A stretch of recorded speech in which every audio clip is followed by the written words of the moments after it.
I'ma put you on, nephew. I've been hitting up McDonald's for years, saying I need the snack wrap. What's up with that snack wrap? Is the snack wrap back yet? I don't.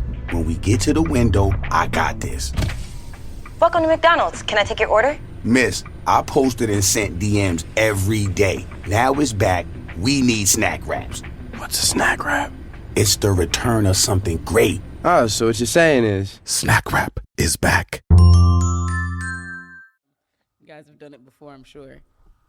All right, CWTFB Radio, powered by Revolt Podcast Network.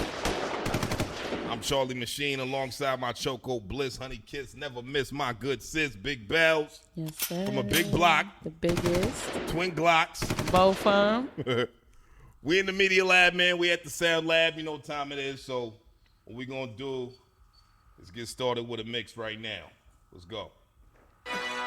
Hey, Em, you know you're my favorite white boy, right? Mm-hmm. I owe you for this one. Come on. Yeah.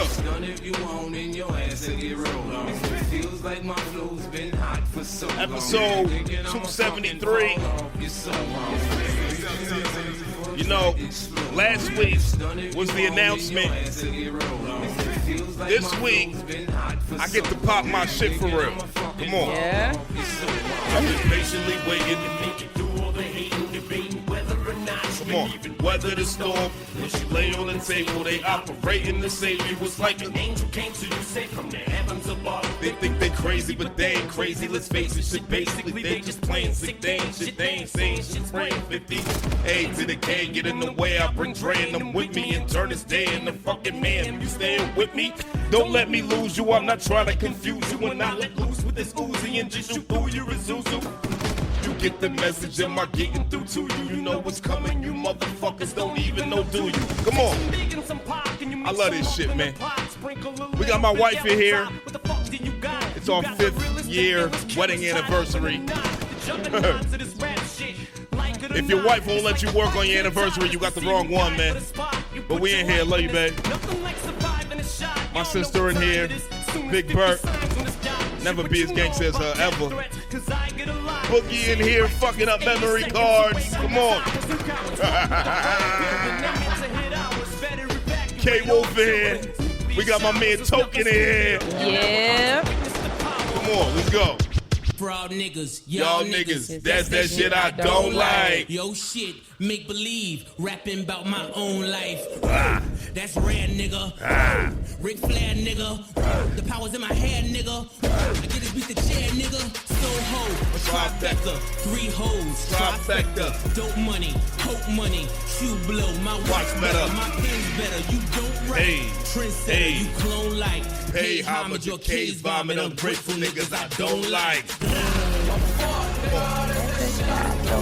Now, this week we ain't doing no samples. These are just records that get me in my mode. So Toke said, can you get back in your bag? These songs do it, come on. It's what I don't like, yeah. That's the sound bite. The media crucify me like they did Christ. They wanna find me not breathing like they found Mike. Whoa. A girl around her mouth only out of spite like Sarah did. Come on. Like Makai Fife. And that pussy so deep I couldn't drown twice. Wow. What a pussy. With the brown with the brown rice. Girls kissing girls. Cause it's hot, right? But unless they use the strap on, then they not dykes. They ain't about that life. You ain't about that life. We hanging out the window, it's about to be a Suge night. Free bump, Jay. Real nigga for life. Bell, come on. Get inside it. Get inside it. You happy to be here? Act like it. Remind your face that. Come on. Chief King Louis, this is Shy, right? Right. I almost spilled my drink. Goddamn. Let's go. Yelling at me for what? Hey. Yeah. Come on, Bell. Yo, I cannot. Right up on their ass. Yeah. They done made me mad. I've been keeping calm, constantly keep making cash. I've been getting bag. Got Yeah. Come on, Boogie. I know you like this shit. Call me Mr. Glock.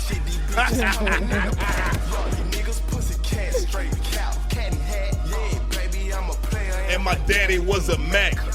That's actually very inaccurate. My dad was not a Mac. He was a God-fearing man. A good guy.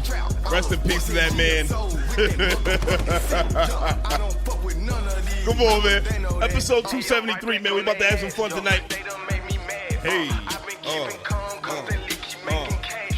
I've been getting bag after bag after bag, yeah. Hey. Call me Mr. Shooters in the front and back, yeah. Hey.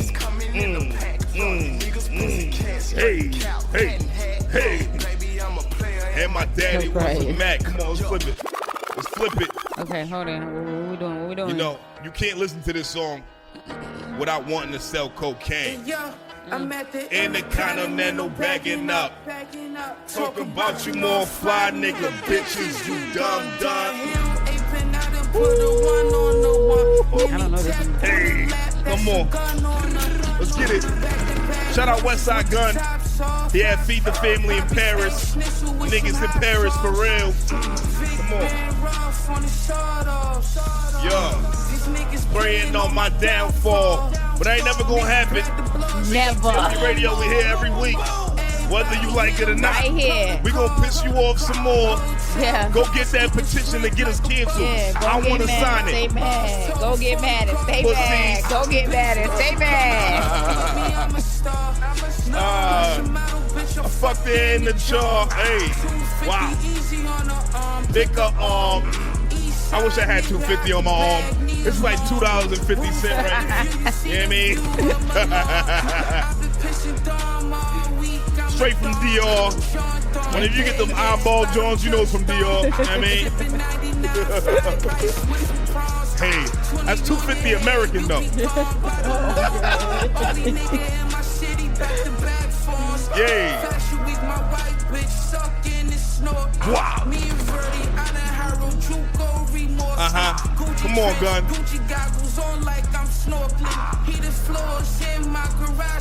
Porsche.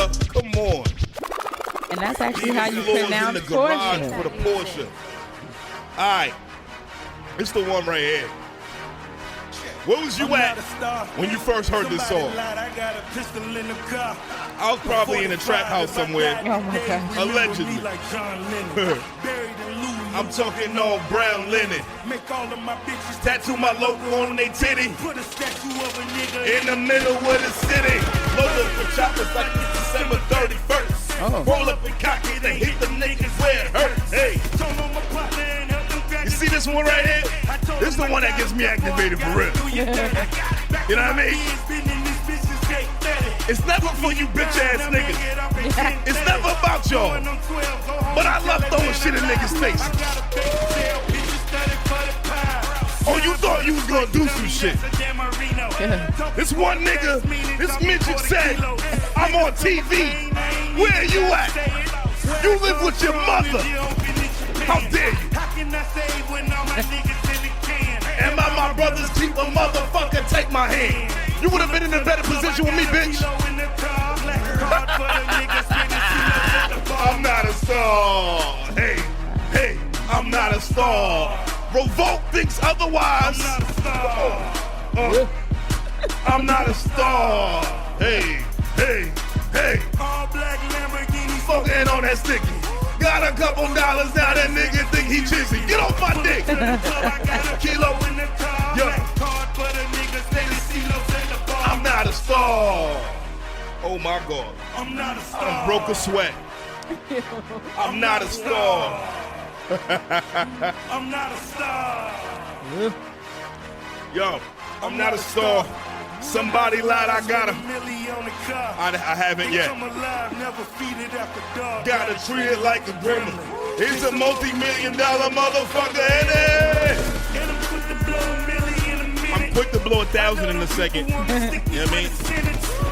I'm a player, catching bitches like I'm T.O. Trump full of work, this nigga think he need now. 3 dice head, grab a nigga for a kilo. Pinky ring 100 grand, keep it on the D-Lo. negotiates in the paperwork to Theo. My niggas never sing if I need it, I go to Neo. Fuck a famous bitch and I Cheat it just like a Steo. not even work for shower. Just pass me a stick of Dio. That's crazy. That's crazy. See, was it? Hey, Bendecinos at the bar, I'm not a star. Come on, CWTFB Radio. I'm not a star. Episode 273. I'm not a star. That was Yeah. the mix. I'm not a star. Wow. Ah, look at you. DJ Charlie MaSheen on Come on, the man. ones and twos. And we here. We ride. Goddamn. I'm out of breath. Yeah, I mean that was impressive. that was a performance. Free shows every week. Let's get into these sponsors, man. Let's get these out the way. Let's talk to the guys who's helping us do what we do, man. Propel us. And then we're going to get straight into the conversation with my man Toke. Yes, sir. Always sponsored by, of course, the Sound Lab Recording Studios. Make some noise for the Sound Lab. Yeah. That is at 60 Skinner Street, rear, pause in Brockton, Mass. Come up in here for all your audio recording needs, man. Whether you make music, whether you want to do some voiceover work like myself, whether you want to do some videography work with my man Boogie. Look, I was talking shit about him earlier, but he's actually really good. He's just not using his camera tonight, so you know what I mean? But he's actually really nasty with this shit. If you see his work, he's actually really good. Don't take nothing away from Boogie. You could book with Boogie, man. All Book right? with Boogie. All right, book with Boogie, man. You know what I mean? Nicole De Silva in here. We got a plethora of interns who's actually learning from the guys who's actually been doing it in the building. We talking about Samba, Devo the Genius, Cam Crip, Dimalo Daro, Illicit. The list goes on and on and on and on. I mean, there's more people I'm not saying. My man Neezy in here as well. Yes, goddamn, I can't even. That's how much talent we got in the building. You know what I mean? Videography, photography, audio, anything. And if you just want, even if you just want some consultation, even if you just want to pull up for the vibes and see what's going on and see who's creating and just meet some dope people, you could do that too, man. So the centrifugal location that you need to go to is www.soundlabma.com. The Sound Lab is the cheat code, man. Come on. Other sponsor always is my man Boston's Hair Flow over at the Temple of Groom. That's 2 locations. Cambridge, that's right in between the Central Square and the Harvard Square area, right on Mass Ave.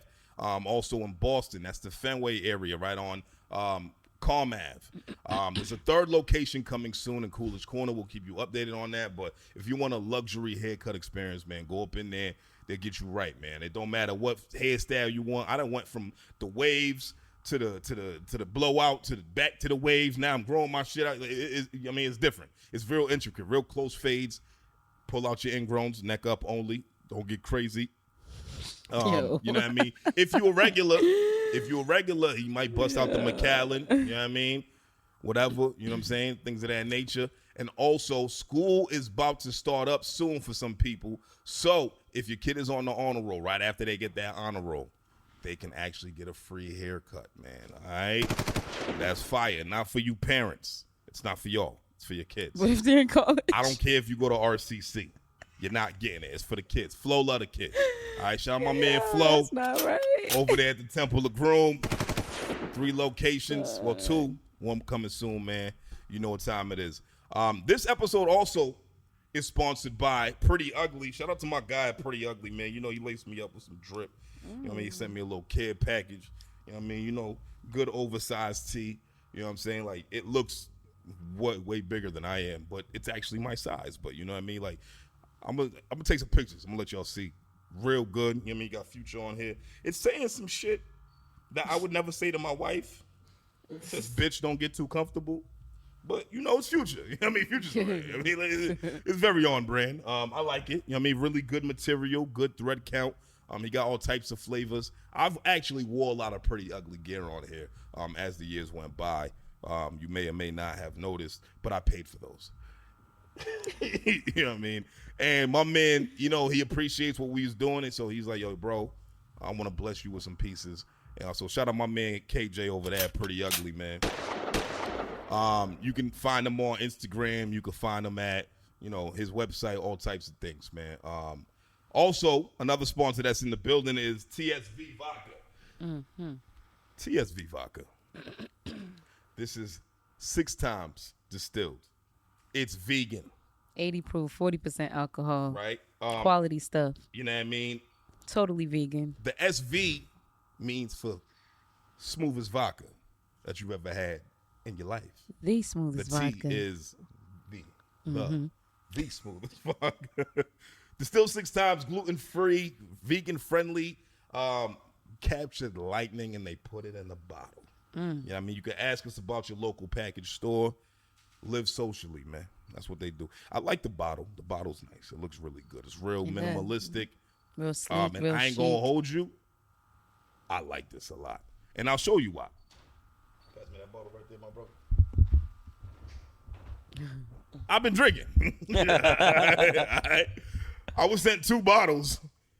And this one didn't make it full for a reason, because this shit is banging. So I'm going to take a shot right now. You want a shot? Sure. Yeah, you want a shot, bro? No, I'll support local. Come on, man. It's my man's Oh, shit. you pouring a lot. That's my shot. I'm mad. Yo. Right? I'm not respected in this space. I don't get it. It wasn't even that bad. CSV vodka, man. Cheers. Cheers. Bottoms up. God damn, that's good. I like that a lot. 80 proof, man. TSV. Shout out to your local vendor if you want to get some of that, man. All right. Token.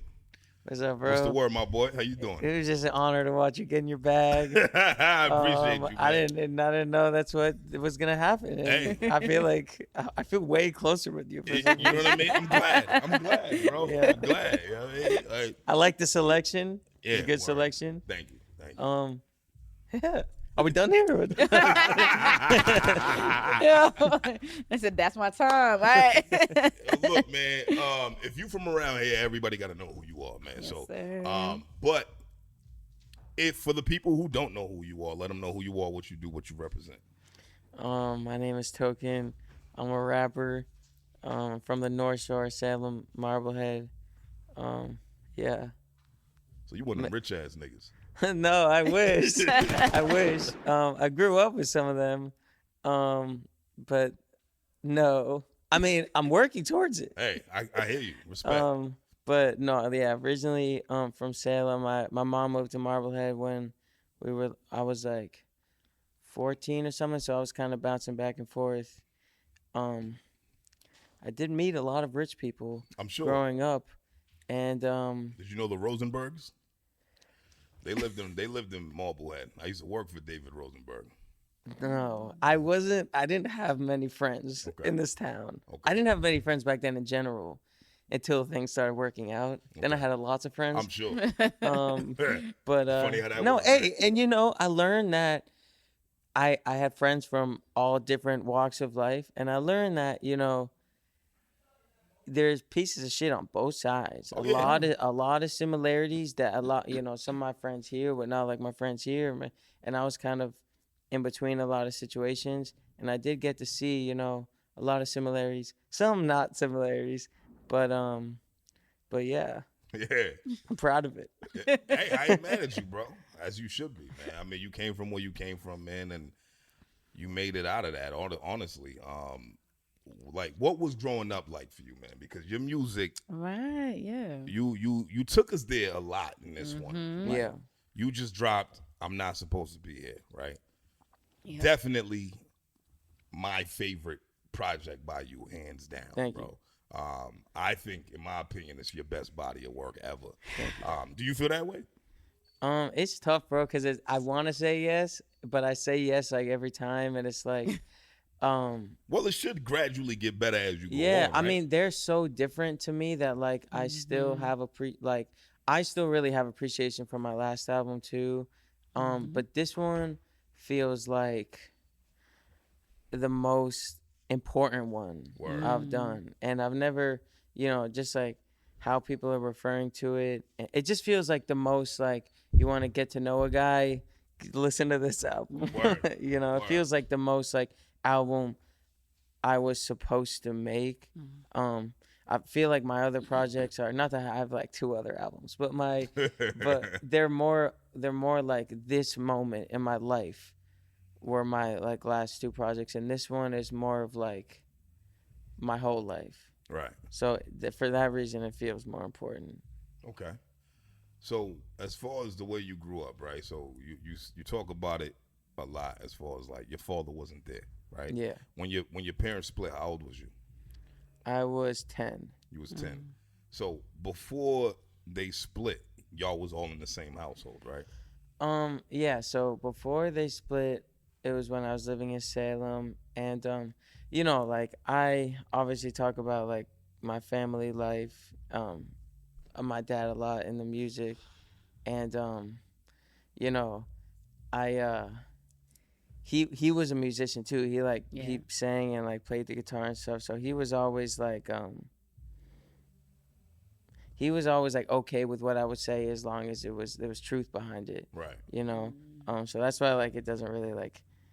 Sometimes it feels weird like of the things I say because I love the fuck out of my dad. Like my dad loved the fuck out of me. Like he just didn't have certain tools is like the way I kind of look at it. Right.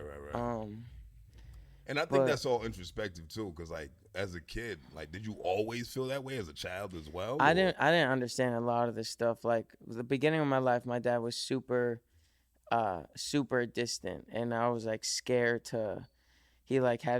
He had his room, and I was like pretty scared to like enter the room. Dad, yeah. He's just an angry guy, and be like, Dad, and he'd be like, what? Like, literally wasn't it wasn't ideal. Like, never mind. Yeah, never mind. I'm just hungry, but whatever. I'll die. Doesn't matter. Yeah, it wasn't ideal, but basically that was like the beginning of my life, and then I just started acting up crazy, like getting into a lot of trouble in school and just fucking around. And I was like, they kind of like made me go to therapy. And the therapist, I guess, I didn't know this in the moment, but the therapist was like, yeah, it's like, you know, your dad isn't there. So he kind of lit a fire under my dad to be like, you're kind of fucking up your son here. And my dad had kind of like a fucked up upbringing too, so that made him like want to step up more. And there was like a year of like we would do shit together. We would like you know, like go out to dinner, and like we went to like New York a couple times, and it was like sick for a minute. Right. And then my parents split, and then my dad moved out, and then it just was like he just like couldn't. It was tough to see him like it was sad to see like how he would live. So I just like stopped, and he, you know, it was kind of on me to like make the plans. And then once I stopped making the plans, they just like kind of fell through. And then I, you know, by the time I was 14, I was fully engaged in music. Right. And then I wasn't making time. So yeah, and then when I was 17, everything like changed for me, and my life just revolved around music. Right. He was living in like a different apartment, so, you know, I say all this stuff in my music because it is real, and it is like why I think I am who I am today. But it doesn't negate like, you know, his love for me and his like pride that he had in me, and like he would still like try to come to shows and shit like that. Right. It's just, it kind of felt like he was like my homie later on more than like my dad, you know what I mean? Right. Which homies are tight sometimes. I mean, honestly, you know? I ain't Like, gonna hold you. That's not a bad thing. Cause, yeah. Because my perspective, and I, you know, what I mean, just because, you know, both of our fathers passed, I didn't start becoming my father's friend until way later in my life. You know what I mean? So like, for me, it was kind of whack because he started respecting me as a man. Then he got sick and then he passed, right? So whereas you experienced that earlier in life, where you were able to like, yeah, you might have wanted a dad, right? But you had the friend, right? Yeah.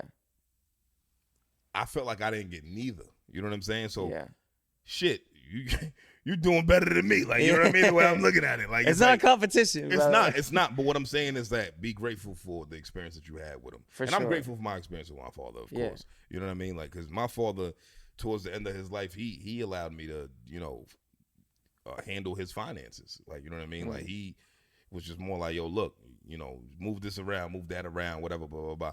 So, not all meals are created equal. For instance, breakfast has the spicy egg McMuffin for a limited time, and lunch doesn't. McDonald's breakfast comes first. Ba-da-ba-ba-ba. At least he respected me in that regard, where he was like, okay, well, even if this gets fucked up, Charlie's gonna make it right, right? And I love that, because he gave me a sense of responsibility in his eyes that I didn't know that he trusted me enough with. Yeah, you know what I'm saying? So, it sucks when you lose a parent, when you feel like you need them at that moment. Yeah. You know what I'm saying? And I felt like I got shortchanged, but that's life, right? Yeah. And you gotta just move with it and experience and appreciate the experiences that you did have. Yeah, and it does teach you, like, I just be trying to have my mom around as much as possible. Like, it just does teach you. I just like never thought I would be the kid with the dead parent early on, and then it obviously you do feel shortchanged, and like I did feel like right at the end there, bro. What annoys me is like right at the end was like I saw him a little bit before like my last album came out, and I was like, he was like living with this girl at the time, and I'm like, I'm gonna start like putting in more effort to like see him and go over and like, and this girl, woman, I should say, it wasn't a girl, it was a woman, was like, helped get him like some of his shit together. So I really like the last time I saw him, I like made this conscious like note of like I'm about to like change things between us, like I'm about to see him more, and then the shit just came out of nowhere, and that's life. And I really don't hold like any if anything I hold it's like guilt that I didn't try harder, but it's but bro, like my dad gave me music. Like if it wasn't for my dad, like he gave me the biggest gift I have. Like, so shit. I mean, I still feel like I'm on the winning end of things, Shout out to your dad, man. For real, man. Rest in peace to him. What was his name? Sam. Yeah. Shout out to Sam, man. Rest in peace to him, man. For real. I want to talk about I'm Not Supposed to Be Here. Wait, dang. I know we started on a pretty sad note. I'm sorry, guys. Down. Hold on. We are that's too far. Not supposed to be is like Bells likes to be all introspective and go because back. I do like to go back. I don't give a fuck about none of that. I want to talk about what's happening now. Okay? That's a me thing. But I kind of want to talk about evolution. That's why I start at the beginning like Here's that. what I'll give you. Here's what I'll give you right before you go in. Right? Pardon me. Go ahead. I always knew you could rap. So, yeah. Like, you are a phenomenal rapper. Like, you can put words together better than most. All right? Like, you can I'm pretty sure I can literally say words to you and you can just fucking rap, right? Like, based off those words. You that type of rapper. You the guy that, like, when it comes to words, you could play with them, right? I was never really a huge fan of the music. I just understood why people liked you, right? This album, I'm Not Supposed to Be Here, ask my wife. We in the car. This is usually where we listen to music, right? When we're about to go do some shit, put the shit on. I'm like, hey, yo, this right here is like, this shit's talking to me. You know what I mean? Because I'm not the type of person to not listen, especially because you from Mass, bro. Like, I'm going to listen to it. Whether or not I'm the hugest fan, I'm never going to shit on you online. I'm never going to be like, yo, fuck that album, like, whatever. You from my town, so, like, I'm going to show you love regardless. But this is the one, bro. Like I'm talking like track 2. I was like, all right, whatever comes after this, I know it's gonna be fire. You know what I mean? And then Friends came on. Yeah. And then that was the one that got me all the way locked in. Yeah. And I'm like, yo, this motherfucker's spitting. Because, and I feel like you deterred from the super, like, lyrical shit, and you just told stories on this one. Like, and you had your songs where you got super lyrical on there, and you played with words and shit like that. But you also just told some real life shit. And that, to me, is what speaks to people the biggest. It's like you just talking real life shit. And not saying that you haven't before, because you have, but for whatever reason, bro, like your tonality, your approach, your like, you was surgical with this shit. And it took me from a fan to a super fan. So now I was like, I really want to talk to this kid. Like, you know what I mean? Like, I really want to see deep, like, you know, dive deep into the mind of Toke and see where this came from. So let's hold it on that note. I appreciate it. Okay, well, since we already went there, I will say that I can't say that this is my favorite project. I wait, but pause. Let me finish. Let me finish. No, that's your opinion. It's your opinion. Ali. Fuck it, but whatever. And the reason I'm saying that is because it's one of my favorite projects. Yes, it is your latest project, and it comes from a, you know, I don't want to say a long line. And you don't only have 2 other projects, but we'll have 2 other albums. Okay, so this is okay. We'll go back to that, but I'll say that this album, I do believe that, compared to your last projects, yes, there is an undeniable level of confidence that feels like I don't give a, you know what I'm saying? Like, be sick of me. Like, no stone unturned type, you know, just saying whatever you want, saying whatever you feel like you needed to say. And like you said, like, even in your cadence, your intonations, like, just your energy on this project, I feel like was very different from, you know, your past work.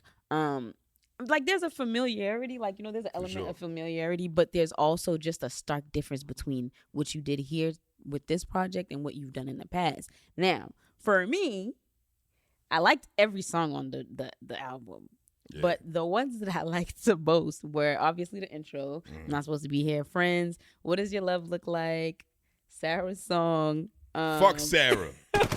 I'm your baby. And and Diary Number 1, I felt like was the perfect ending for this album. That was the perfect button for it. Now I want to dial back and go to 17-year-old Token, who dropped 2016. That was your first actual project that you dropped. Are you talking about Eraser Shavings? Yep, Eraser Shavings. Eraser Shavings. I was I guess I was in high school. I was 17 probably, yeah. So that was your, well, what I could find as like the first project, like full-length project that you dropped. And that one. God damn, you young as shit. Don't fuck us. I think about that. I was like, yo, he's bad young. And we talked about him like, he's only 20. Are you 26 yet? 26. Okay. And I'm like, there's no way, just because of the content of your music and the way that you deliver it. That's why. I had my first kid in 2016. Just put that in perspective. You know what I mean? Just put it in perspective. You know what I mean? Type shit. But like on that very first project, I feel like it was, part of me wants to say that it was very surface level, but it was probably very surface level for us. Like, it was an introduction to you. You talking your stuff. Yeah, you know, very lyrically inclined. You're showing them like, I got skills. I'm a little arrogant, and can't nobody really, you know, go head to head with me for real. Exception, right, is a record that you also mentioned on the following project after that, right? Yeah. So Exception, I'm listening to Exception and I'm in it. I'm like, I just know Andy about to come back to school and it's gonna be a problem. But I didn't know whether this was like a real life event until the second project. And I was like, well, what the heck happened with Andy? Like, and then you were supposed to be the third person. That blew my mind. I said, you was almost up out of here. Yeah. So what is that? Like where did that come from? The Exception story. I mean, I think I talked about it, on the intro to the next one. But the song basically was based on this kid. His name, I gotta stop using real names because you use his real name. I be using, hey man, everything you heard in the album is real. You know what's crazy? Because we was trying to figure out whether we were over here brainstorming names for Sarah. Oh, Sarah's real. And Sarah's Sarah. That's her name. I just figured it's a Jesus big enough Christ, name. I know a lot of Sarahs. So. Yo, Toke, you wild it out. I know, dude. Dude, I fuck up my life every album. I'm not kidding. It gets fucked up every time. This thing is bugging. Yeah. I swear to God. But yeah, Andy was a kid who was was like my friend. This was back in like 5th grade or something. He was weird, but so was I, and I didn't have like many friends, whatever. I don't even know how we like linked, but we would like have play dates or whatever. I remember he always really wanted to like do airsoft gun fights, which is like wild. Can be a red flag. But why the fuck would you want to do that with your friend? And I was like, nah, man, like nah. But we were friends, and eventually, like, I don't know. I just remember having like a weird like sleepover with him, and it was like his family like kind of tweaked me out, and I was like, I don't really want to be friends with him anymore.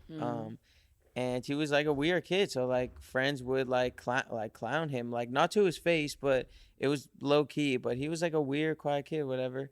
And that's what inspired like that concept of like I could just what if that's I started to feel guilty because this like was my friend, and if there were to be a kid who would do some shit like that, it seemed like it would be this kid, and I realized that like I am not like innocent. Like to me, the whole song, I'm like I keep like reminding people like that's my friend, but like to him, I don't look like his friend. I look like the person who stopped being his friend. Right.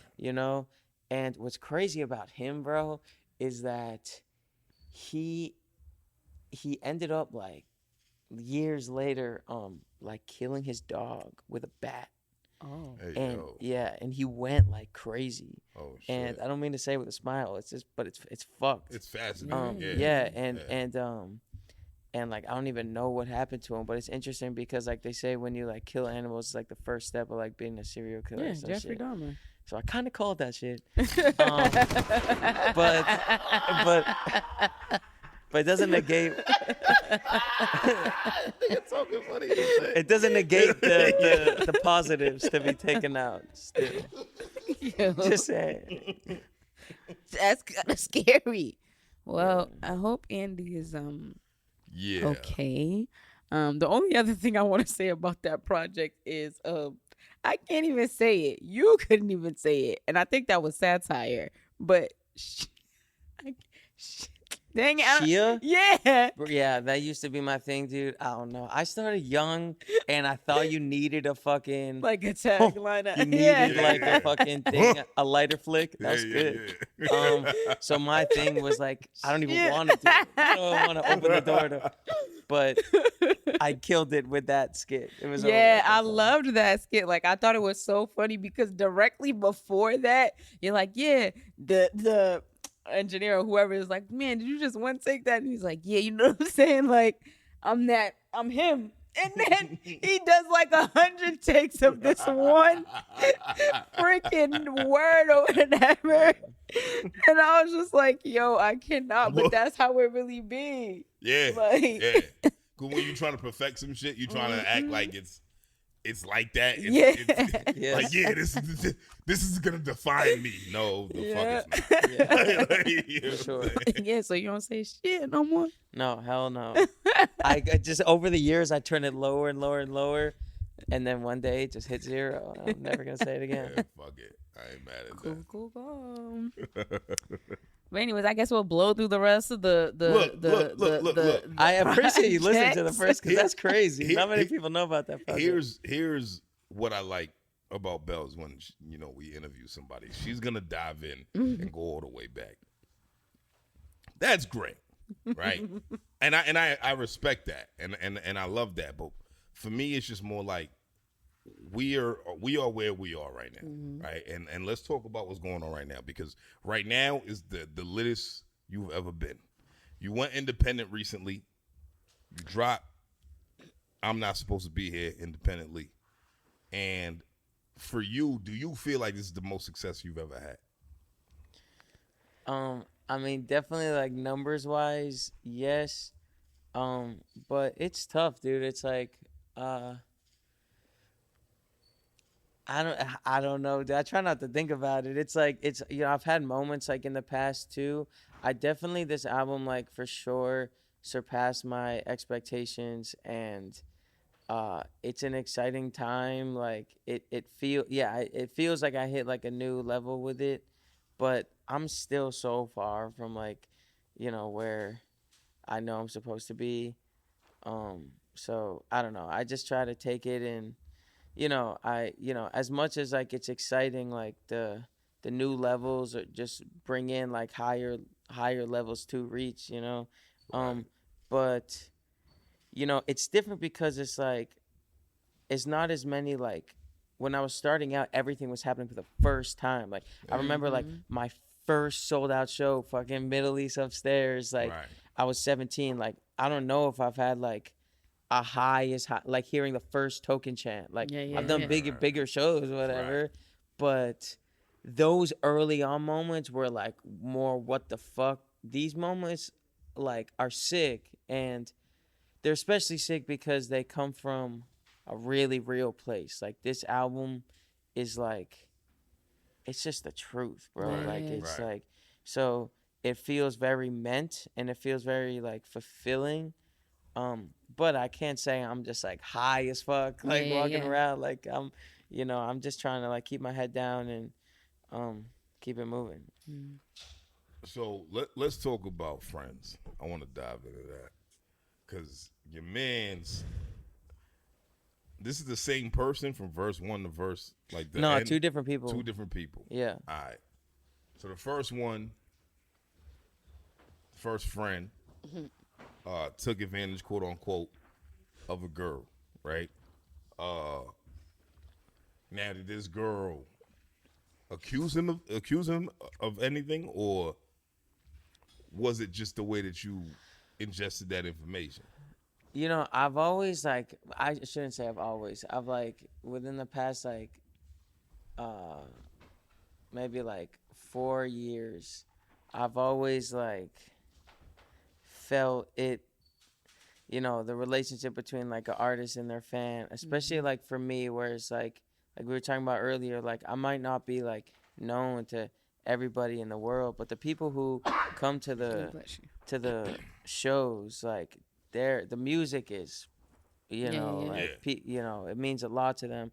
It's more than just like they like the sound of it, It's like a lot of people feel like they know me, which I do feel like I didn't realize it early on, but I do feel like it comes with a responsibility, and I can't help but feel weird sometimes when like my boys are trying to like get with fans and like, because, and I know that can come off like holier than thou. When I was younger, you probably would have done the same shit, and I have, and but I guess just like understanding what it is more, and there's different levels of fans, I guess, but I always feel like, in the first verse, this girl said like she would have killed herself if it wasn't for me. Wow. Right. That, and you hear shit like that, and your brain just goes like, I don't think so. But you got to take it for service, and people said that about Travis Scott, and I think he's in. Right. Travis Scott, like I ain't never like. Anyway, keep going. But for someone to tell me that bro just wants to sneak in, and I don't fuck with Travis. I like Travis Scott. He ain't never made no life changing music. You never know, man. Like 25 seconds ago. Like the fuck are all of our niggas I know? Like what the fuck are you talking about? But anyway, it's a good song. It's a good song, but it's a great song. I just like to get drunk to it. But like that, someone tells you that, and then like from perspective, someone from my town, or like someone, you know, my homie, just if she's pretty, you know, like it's just gonna be like he gonna try to get right. Yeah, it, you know, it was something that like I didn't know if I was tweaking. Like people get with groupies, like like you know. You don't fuck fans? I don't currently fuck fans. Currently. I like no, that. when I was younger, I fucked fans. Yeah, absolutely. But as you should. You know, and you know, it was difficult. It's multi-layered, you know. But that one situation just didn't sit well with me because it's like I wonder what that like woman thinks when she wakes up. And does the music still mean the same? Or is her memory with me, like she just met this guy for the first time that like the music changed her life, but then she wakes up the next day and she just like fucked his friend and like he probably knows. Like I just wonder like what the thinking is in the morning. That was a you thing. Yeah, I mean, that verse is based on a lot of different situations that I've had. Right. So that specific one, no, there was no like blowing up at me like or like hearing some like crazy shit, but taking advantage is an interesting like term because like it's great, you know. Like did he take advantage of the opportunity? Like I mean, look, I seen an interview years ago when I was like a teenager talking about Mace and his run, and like Mace was, all the women love Mace. You know what I mean, you know, the thing about rap, the type of rap that I liked growing up, it was like you either wanted to be the rapper, like you wanted to be the guy, and the girls wanted to fuck the guy, right? Mace was that guy in that regard. Like I had my little Seiko watch, throwing it up in the sky like it was a rollie. Throw your rollies in the sky. You know what I mean? All this shit. Like I had waves because of Mace, like all of that. And some dude on Mace's camp early on was like, dog, I used to get mad pussy because of Mace. He was like, yo, look, you trying to fuck Mace? You got to fuck me first. Oh, my God. So when you said that in the song, it immediately brought my mind to that. And I'm like, well, what's wrong with that? Right? Yeah. Look, I'm never going to be famous. That's my man, though. That's my man. Like, you know what I'm saying? So, hey. And then it's also, if you kind of make like a, you know, conscious decision to be like, well, let me do this so I could try to get to the guy. I'm not really sure. Yeah, I'm not saying. In fact, hey, bro, listen. In fact, it's a good thing because she didn't get fucked twice that night. You know what I'm saying? God bless. To who? Right? But what I'm saying is she might have wanted you and settled for dog. Right. You know what I mean? Or let me paint a different scenario, which that scenario. Or she's obsessed with the music, and if a friend comes and says, you know, to her it's just like, wow, it's the homie, like I want to hear about like what he's like in real life, like tell me about it. I'm just saying there's different types of fans. Like I don't know Mace fans, like there's different levels of Token fans, but there are some Token fans that do not come to fuck Token. They come to tell Token that this song changed their life, like, and it's not every fan. Don't get me wrong. I'm not holier than thou. Like some of them be wanting to fuck Token. Some of them be wanting to fuck Token. But, you know, and that's okay. He can't even and say that's okay. He can't even really say it. You know? Let's go. Talk your shit, my boy. But yeah, I feel like we covered it. You know? Nah, but I love that. And the second verse, I mean, you talk about your mans who was on the rise with you at the beginning, and then you catapulted past him, beyond, and y'all still had a relationship. This person, I'm assuming it's a real person because you don't fabricate shit. Yeah. Are you still friends with Dog? Yeah. Yeah. And did he hear the record? We haven't talked about it. If he did. Sometimes I throw in like tiny little, like I'll lie about the age by a couple years just so he can be like, oh, it's not me. It's not me. I like that. I like that. That's good. I had this one song on 2 albums before this one, and this verse was like pretty much based on one friend, but there's another friend that like I took some details from, and they both approached me. I said, no, it's about him. I said, no, it's about him. Which I'm not proud of, but like, but I don't know, bro. Like sometimes, like when I'm writing, and like a story comes to mind that feels like important, or not even before it feels important, if it just feels like, damn, like this might fuck up some shit. Yeah. It feels like, and I like hesitate. It feels like that. I feel like I could be wrong, but I feel like that is the reason I'm supposed to do it. Yeah. Because no one else is gonna be honest about this shit. You know, no one else is gonna want to like possibly like make that relationship like weird or whatever. So I don't know. I feel like, you know, I have had like a lot of unique experiences, and I haven't had the craziest life. Like, you know, I grew up in Salam and Marblehead. Right. You know, but from the perspective, the experiences that I've had that are... I'ma put you on, nephew. I don't. Welcome to McDonald's. Can I take your order? Miss, I've been hitting up McDonald's for years. Now it's back. We need snack wraps. What's a snack wrap? It's the return of something great. Snack wrap is back. Unique. I feel like that's why I'm here to tell those. And like there are a lot of people who grow up like me who relate to those, and it just feels weird to like... I feel like, yes, like some people like me because I can like do the rap shit, but I feel like my real purpose is to share these stories and to make people like, I don't know, think about that type of shit. Yeah. I think that's I agree with you. I think that the rap shit is what got me interested, but the stories is what got me like engaged for real. Yeah. You know what I'm saying? Because the stories is character building. Yeah. Right? You be locked in for real. Yeah. You look at a motherfucker and you're like, all right, well, he could rap. I know. It's like, there's a lot of motherfuckers who could rap, bro. Yeah. Like, you know what I mean? Like, but nigga, like, what the fuck are you saying? Like, you know what I mean? So when you're giving me real instances of your life, and the fact that you just told us you don't make up no names, you a different type of motherfucker. I need to. I'm not proud of this. Did you watch the whole review that we gave this? Like I watched. YouTube? I seen a clip. Now, if you look on, I want you to go look at the YouTube and hit me up about it later. Okay. Because we was like, it can't be Sarah. Like, who the fuck is? Like we was putting names out. So earlier when you came through with the Coca-Cola bottle that said Haley, did we say Haley? Was Haley one of the names? I don't think remember. we said that. We said But Gemma. that's funny that it says Haley. We said Gemma, Jenna. Yeah, we was like, it was yo, mad different. I'm like, whoever the fuck this bitch is, right? Like, but it's actually really Sarah. Yeah. Right? Yeah. Well, now everyone knows it's actually Sarah, so now people are gonna like. I just go back and try to like. Yeah, people who know you for real, who was there. People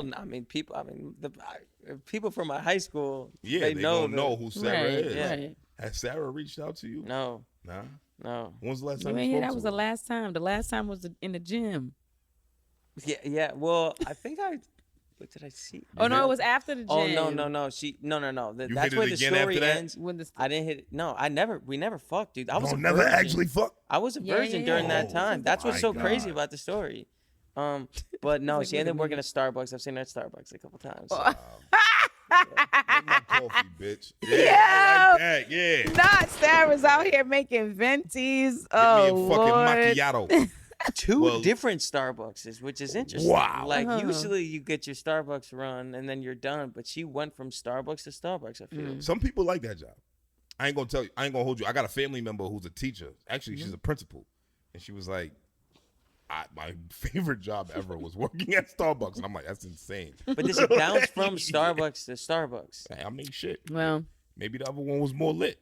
You know what I mean? We don't fucking know. And now we know a lot more about Sarah and why she do what she do. Don't do that. Don't do that. Maybe she likes Starbucks. You know what I Yeah. mean? Magic Johnson and all of that. Anyway.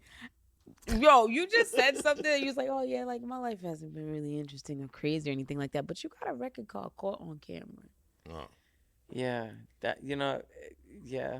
Yeah, explain yourself, Toke. Caught on Camera. You really be like diving in the catalog. Yeah, I didn't expect to be. Can I preface this with like not everything I've done I'm like proud of. Yeah, no, that's fine. Nah, but you talk about it, so it's not. Yeah. It's not about it you being proud of it. It's just about that was your experience. Yeah, and let me just say, I'm not judging you at all. Like, it's not like, explain yourself, Toke. You about to be on punishment for 3 weeks. I'm just trying to understand, like, what was going on, brother? Caught on camera was a pretty like crazy time in my life. Was touring a lot, and I was with this girl I was on and off with, and was like, it was my first girlfriend ever, like my first like legitimate girlfriend ever. Yeah. And we were like long distance. She actually like lived in Colorado. I lived in Massachusetts, but traveled a lot, and sometimes she would like come on the road. And I gave her my phone, and back then the hidden folder didn't have a password. Yeah, it was just which hidden, is like, fake hidden. why are you calling it hidden? It's not hidden. There's a hidden folder? Yes. There's a hidden. Where's that at? I'll show you it's after. It's supposed to be hidden. It's supposed to. Well, now it's a bit more hidden, but she just like found a bunch of videos on there. Wow. So hold on, you willingly gave her a phone? Like, yes, she's not gonna find anything. Yeah, I didn't think about it. Hold on, I didn't think about it. Hold the fuck up.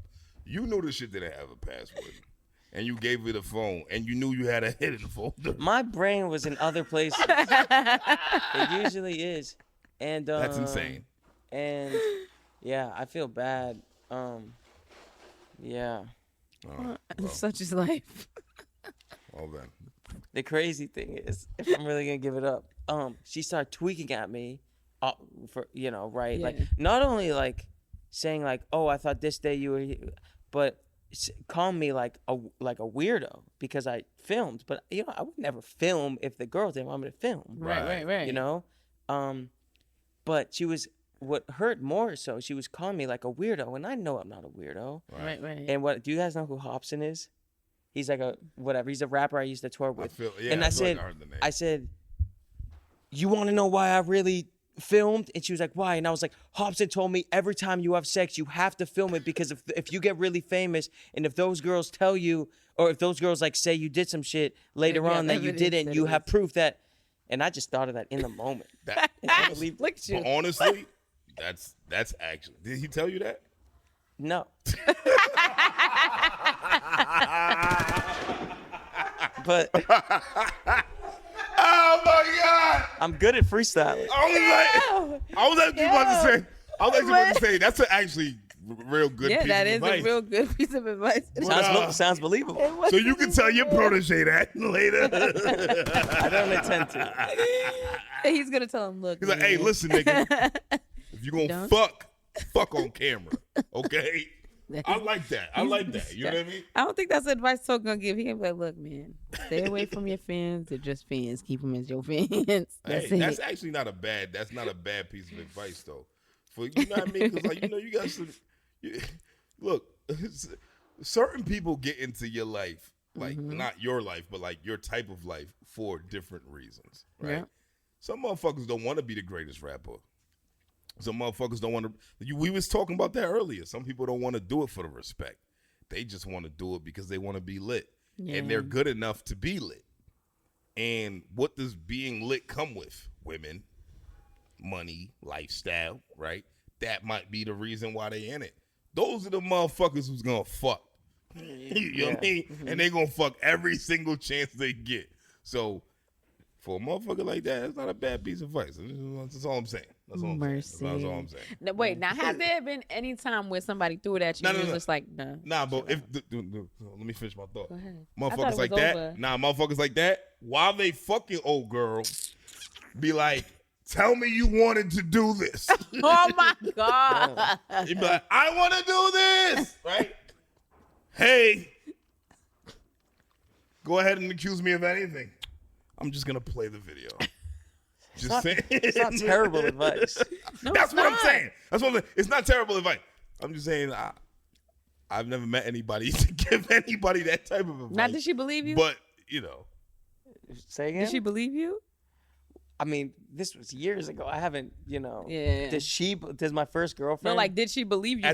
Yes, she did. She was like, okay, I get it. that As makes she sense. should. Yeah. As she should. Yeah, we went to a Korean restaurant right afterward. It was delicious. It was great. You ever have a bibimbap? A what? A beam bop. Nah, bro. It's a beam bops are amazing. I never had A one what now? before. A beam bomb? A beam bop. Beam bop. Yeah, they're delicious. What is that? So that kind of calmed the tension a bit. That's between us. crazy. Shout out to you, man. You figured it out. Yo, Well, no. I this didn't. is why. For the moment. This is why they say you could just feed a woman and everything will be fine. Like what? That Korean barbecue was slapping. Look. You know what I mean? The beam bop. And then she forgot. You heard? The baby bumping. Let's go. But no, what I was asking was, has there ever been an instance where a fan, a groupie, whoever, whatever, has thrown it at you and you be like, nah, chill out. I don't know. Yeah, of course. You got standards. Yeah. Now, but what makes you be like, nah, chill out. I'm all set. A billion reasons, bad breath, bad Oh, outfit. nah. No, I'm kidding. Bad outfit? But I mean, I like that. I like that. I don't really like the way you put this together. It's like you You don't qualify. You told yourself to walk out the crib looking like this today? Like that's what you thought was lit. An outfit does do a lot. You thought you could get token looking like this? I don't say things like this. But you should. All jokes aside. You gotta put your wrestler voice on. If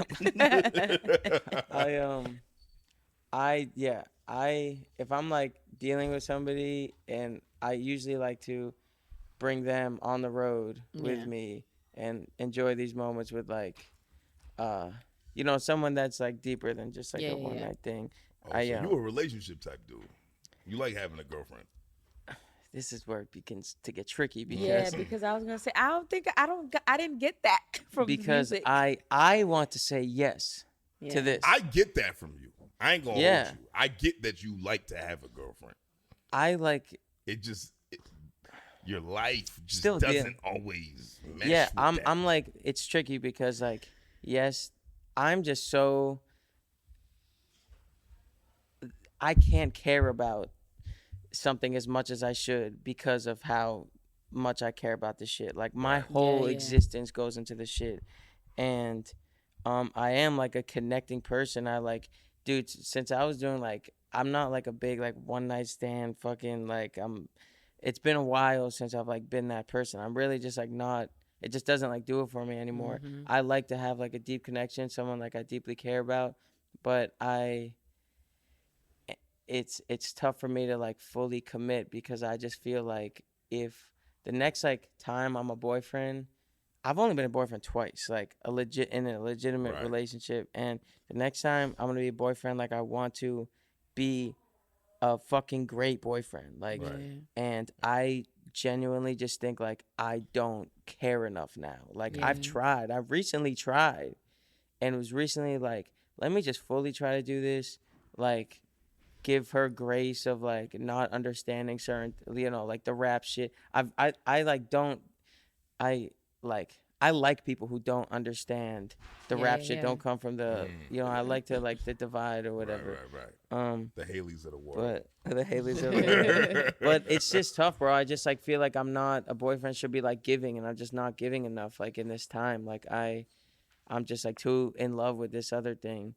And so rather than like pretend to be like a boyfriend, I usually just end up like cutting it off because I just feel like I'm gonna hurt them in the long run.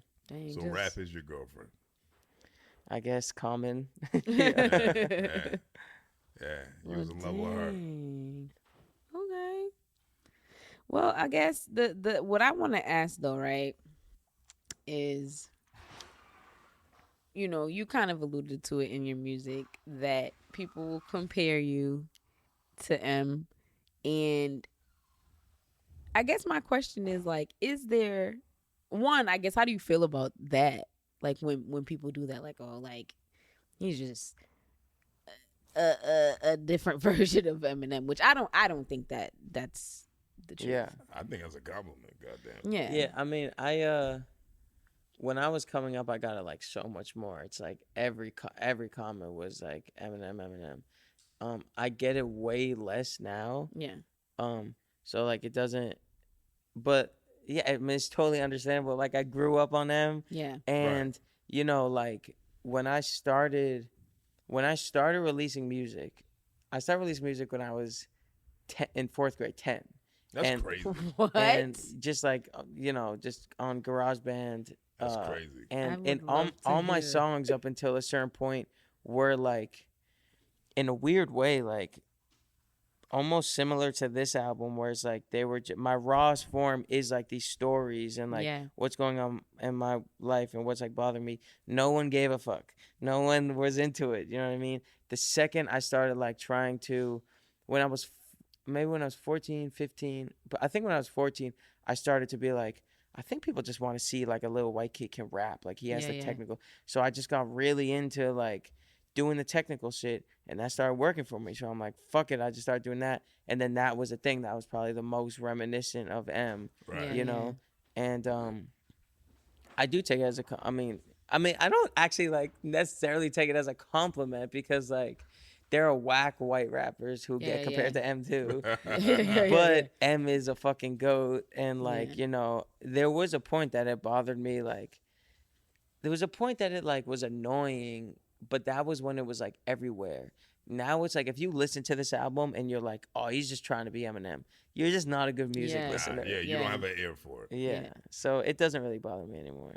So Millie's had mentioned he should be on the white rap Mount Rushmore. I seen that. Do you feel the same way? About Mills, bro? No, about you. Oh. Not about Mills. Do you feel like you should be on the white rap? I don't think Rushmore? I have enough music out. What? I think like, nigga, you been rapping. Yo, hold on, wait. Yo, Token, stop. You just said you was rapping in the 4th grade. Yeah, but not that's right? not out. Now, granted, a lot of people don't know about those songs, but from what people do know, 2016, talking about 9 years, right, of music. 9 years of music is a long time. Yeah. And white rappers that people like are very far in between. Yeah. Right? Yeah. I fucking hated G-Eazy. I fucking hated him. I hated everything about him. I hated his fucking singles that went crazy. I hated his style. I hated his fucking face. I hated him. Like his hair. Everything. I hate the way that he walked, the way that he talked. I hate the way that he dressed. You know what I mean? I hated I hated it. Macklemore, same thing. Fucking garbage. I ain't gonna hold you. That song he had with that gay dude. And then we go back. There's a moment. That gay ass dude was singing his heart out. Right? Okay. That song was fire. Right? But other than that, and it was really because of the gay dude. You know what I mean? Because the ceiling can't hold us. What song Some is fat this? gay dude. Oh my God. He was black. Black. Yeah, he was black. Can't Hold Us is the song, but I don't know who's on it. There's a moment, the night is the night. I don't want to say the wrong person. I want to say, but I don't. Why wasn't that? Is it Khaled? But is Khaled not gay? You said why wasn't that in the play? Well, whose playlist? Your playlist. Get the fuck out of here. Jamming out. Ray Dalton. Oh, okay. That's not a song that gets me in my mode. It's just a good song. Yeah. You know what I mean? But that was a good song for Macklemore and what he was doing at the time. But Macklemore, I hated his name. The name sucks, right? I didn't like anything about his music. I didn't like his career. I was glad it was short-lived. You know what I'm saying? Like, no bullshit. Like, motherfuckers. No, I respect the honesty. Like motherfuckers like that, it's like, get him out of here, bro. Like, yo, please. You know what I mean? So, you got guys like that. And then you got guys like Bubba Sparks, who I wanted to hear more from. Yeah. And then he disappeared. I was like, what happened to Bubba Sparks? Yeah. Like, I mean, like, booty, rocking everywhere. I was like, hey, this white boy lit. Right? You know what I'm saying? Fucking, I love Paul Wall. I like Paul Wall. Like, Paul Wall definitely deserves to be on the white rapper Mount Rushmore. What about MGK? I got mixed feelings about MGK, like a mulatto. You know what I'm saying? Because MGK has moments where I appreciate him. And then he has other moments where it's like, why did we let you win? Yeah. Like, you know what I mean? Like, those type of situations. And then I feel bad for feeling like that because it's like, we never really had to let white people live, right? I was just about because if we're talking about the technicalities in the music business, all the executives was white, right, at the beginning, right? And probably Jewish you know as what I mean? well. You know, yeah, that part, right? Let's talk about something here. Right? But I can't get with MGK. So you're talking about 4 white rappers, right? I don't fuck my opinion. What is your opinion? Do you believe that you deserve to be on there? I mean, I think Paul Wall got to be on there. I think Absolutely. M got to be on there. Absolutely. I think That's 2. I think Mac got to be on there. You think Mac got to be on there? I mean, I'm a different generation, bro. I grew the fuck up on Mac. It's what is it? Jesus You know, Christ. yeah. I love. I guess what do you if you're talking about greats in rap music? Yes, I would say Mac. Yes, 100%. Oh God! All right, yo. So hold up. Charlie's grieved. So you think about if you talk about this is the thing about greatest white rappers. I'm talking about that were impactful to the game. Well, now you're saying a different thing. But it has to be impactful, right? Because you think about it, right? George Washington and RFK had 100 fucking years between them, right? Yeah. It was about impact. That's why they on Mount Rushmore, right? Okay, yeah. So we have to skim through the bullshit. Yeah. And talk about impact, right? But we also have to keep it early because Mount Rushmore was made at a certain time in history, right? So it's hard to navigate through that list. Don't get me wrong. It's not easy to build a Mount Rushmore. That's why it's Mount fucking Rushmore. Who the fuck? It was Mount something else before it was Mount Rushmore. It was just some rocks. It was right. It was some boulders that motherfuckers carved into. Yeah. You know what I mean? So it's all right, well,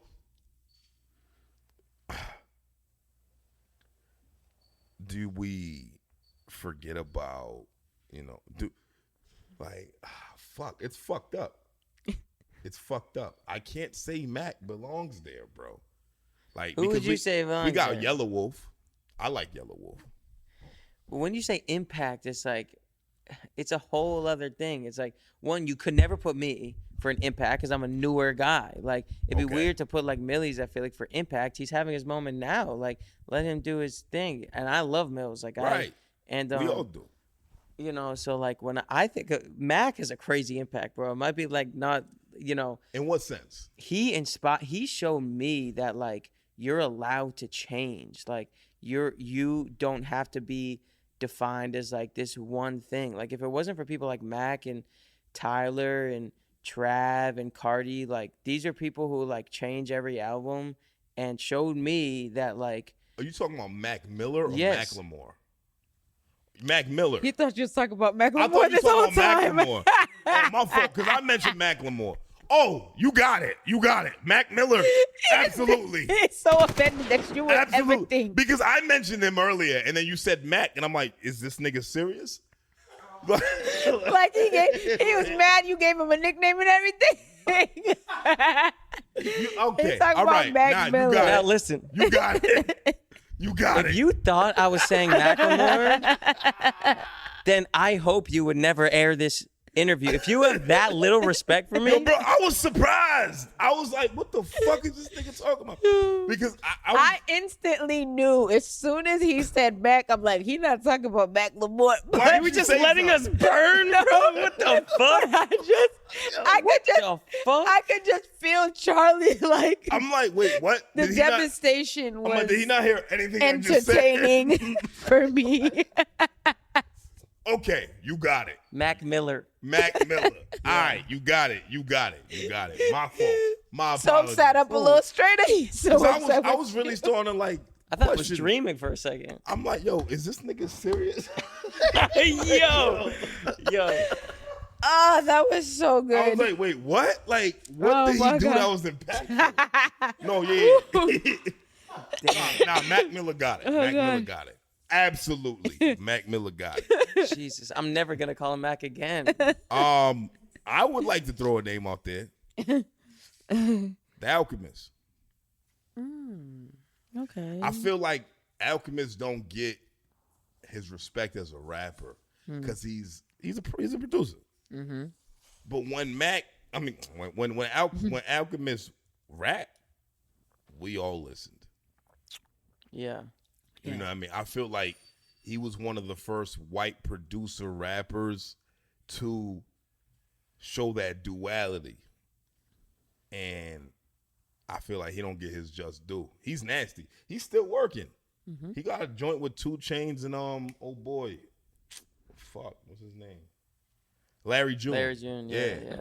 And that shit was fire. I fuck with Larry June, yeah. You know what I mean? It's crazy when you're such a good producer. Bro, you could rap so good, and like no one would even give you the time. He's just so nice. Yeah, I honestly just haven't heard enough Alchemist raps. Like I feel like I've only heard like a few verses. Like I need to hear more shit. You know what? So yeah, that would be my white rap. What about like Action? Oh fuck. I'm still gonna give it to Alchemist just because he came first, and I like Mac Miller more. I know it's not really about my opinion about what I like more, but I feel like Mac Miller definitely touched more people than Action Bronson, and it might have been because he passed, which is fucked up. You know what I mean? Because that's how it happens a lot of the times. People become, they become legends because they're no longer here. And not to say that Mac wasn't like that, because he was. And Mac moved in so many fucking rooms, bro. Yeah. So many fucking rooms. Yeah. He could literally get on the rapidy rap shit. He could get on the hit shit. He could get on the shit for the women. He could do it all. And he was so fucking young, bro. Yeah, it's crazy. Like, you know what I mean? So, yeah, Paul Wall, Mac Miller. And I'm going to have to give it to Alchemist, bro. Just off the strength of, because I'm 35 years old. Fuck it. Alchemist. I'm going with that. I do the same, but I put Action in there. All right, you go Action Paul, M, Mac, yeah. Okay. I respect it. I respect it. It might be a generational thing. You know what I mean? Okay, so that's the white rappers Mount Rushmore. Yeah. Okay, what about just a only reason why I brought that up is because Millie said he belongs there. I just wanted to see if you felt like you belong. Look, everybody should feel like they that deal. Yeah. Absolutely. I'm not mad at him feeling, because music is subjective, right? You should always feel how you feel, whatever. So if somebody gives me their opinion on music, yeah, I might combat them a little bit and try to give them my perspective, but if that's really what you want to go to bed with, my nigga, you got to live with that, not me. Right, yeah. Like, you know what I'm saying? Like, it is what it is. Okay, what about regular rappers? Not regular rappers, but dang, that sounded We already crazy. did that. We already did that. You weren't here for that. Oh, okay. Yeah. You missed that episode. What you doing all of this finger pointing for? You weren't. But we're asking you because you weren't here either. So what's your rappers about Rushmore? Now, overall, we saying like my favorites or what I think the greatest are? Your rap Mount Rushmore. I would say top 4. Male and female. Do male and then do female. Because I don't know. Oh, you want? All right. Okay. Yeah. I would say Pac. Okay. Jay. Okay.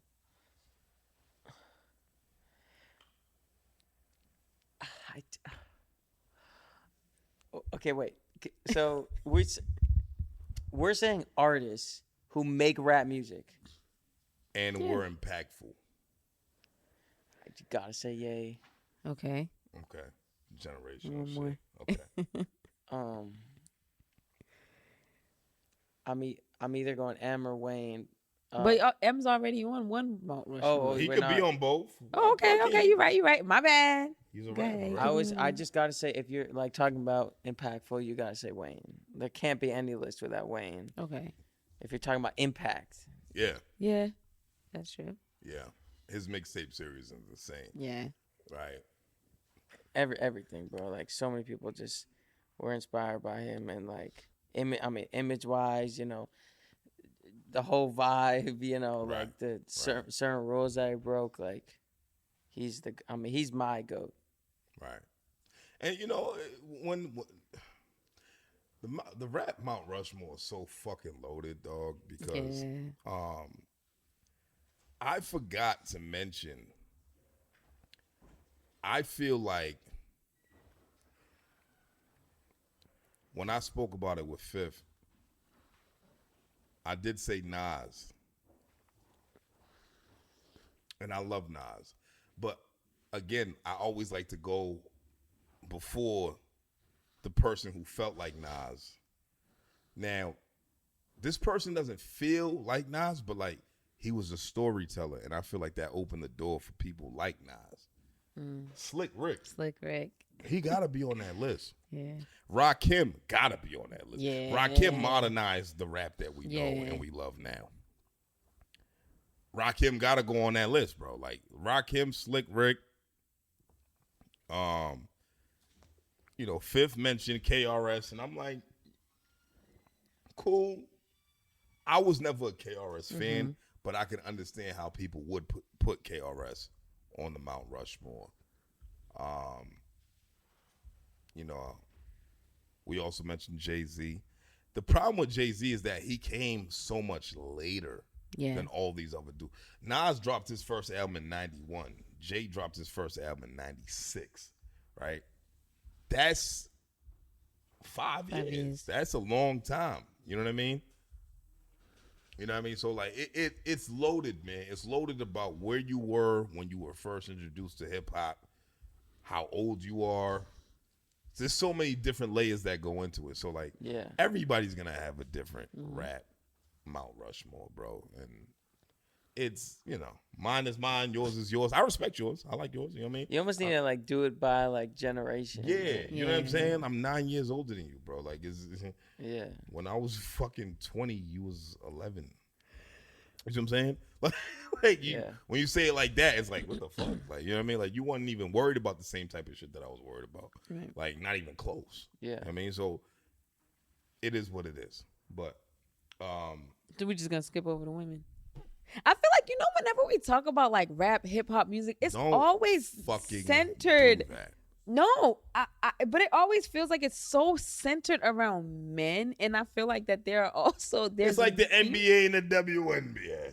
Nah, I don't think that's a good comparison when it comes to rap. Nah, I'm playing. It was a joke. I don't think so. A lot of women who are outgrossing men in hip hop. I'm just playing. It was a joke. Don't fucking come for me. I'm just gonna get that whole thing out. Right. But no, for me, I want to ask though, because whenever we have, I don't know. I guess at one point I could say that it was male dominated, but I feel like it's women. The playing field, Boogie was having a conversation earlier. He was like, "Yo, look, like this. When was the last time men dropped a summertime banger? It's always the women now." Yeah, that is true. And it's not like, I don't think that they don't want to drop a summertime banger. Yeah. I just don't think it's happened. Yeah. The women have Cardi B just dropped the Outside joint. Yeah. There you go. That's the fucking anthem. I'm outside. How that shit go, babe? Yeah. She know, my wife know better not to talk that shit. Right? But you know what I mean? Like, the women are in control of the bangers right now. The women got it. Yeah. And I think because society is different as well of how we view societal roles and things of that nature. Back in the day, it was every summer. Yeah. And it didn't take much to make a hit. No, it didn't. Hard Knock Life was a hit. Yeah. That was a summer banger. What's wrong with that? I want you to understand. Somebody dropped that same song today. Niggas fuck out. Like, I love the record. I remember being in New York when that song dropped. Every expedition on every block. Boom, boom, boom. But the people back then like get lit to that song. Oh my God, are you shitting me? I don't know. Instead of treated, because I'm a kid. I'm 7. I'm 7, 8 years old, and I hear Annie. I know Annie because I just watched the shit last week. You know what I'm saying? And I'm instead of treated, and then you hear Jigga standing on the corners, bobbing, dropping some of the hottest shit. And I'm like, oh, shit. This is crazy. Yeah. Mind blowing. To the children, I mean, I'm speaking from my perspective of how I experienced it. It was the craziest crossover of cultures. Wow. At the time. I was like, yo, what the fuck They just got Orphan Annie and Jigga Man on the same record. And this is when we was still calling him Jigga Man. Yeah. We wasn't calling him Hove yet. Yeah. It was before the Hove era. This is when he was Jigga. And we was like, yo, this is crazy. I'm in the crib with my cousins who's a couple of years older than me. Yo, put that Hard Knock Life on. Like, what? That was insane to me as a kid in that moment.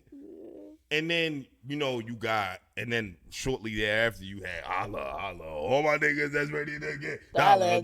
Bitches on. All these songs dropped around the summertime. Yeah. Like, these were bangers. When's the last time a male did that? Summer 16, Drake. When did God's Plan? Wait, was God's Plan summer? I don't know. Was God's Plan summer? I don't think that was summer. Was it summer? I don't know. We'll fact check it. It might have been. What about Mo Bamba? Mo Bamba. Was that summer? Because that was a banger. I don't remember songs by that seasons. was a banger. That was a banger. No bullshit. Yo, Boogie, what was the joint you said? What's Boogie at? That nigga left because Mello's here now.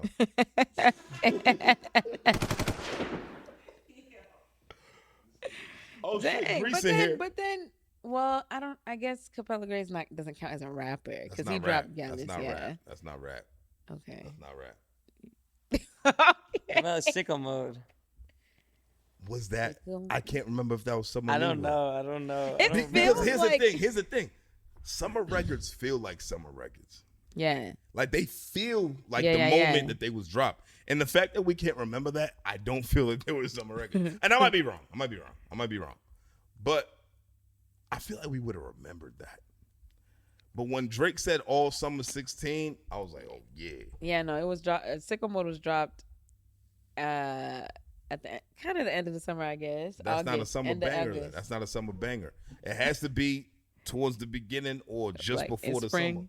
You know what I mean? Like, that's not a summer banger. Well, I mean, maybe Not Like Us was the last summer banger. That dropped right before the summer last year. That might be the last one because that shit is still rocking. Yeah, that Not Like Us is the most disrespectful summer banger ever. That did. Because you could have been anywhere last year in the summer and they Not Like Us. And we was all trying to crip walk to that shit. And we from Boston. You know what I mean? So damn, that was over a year ago. I can't even believe that. That's crazy. Because it don't seem like so that. I guess that was it. Well, yeah, Not Like Us. So Kendrick did it.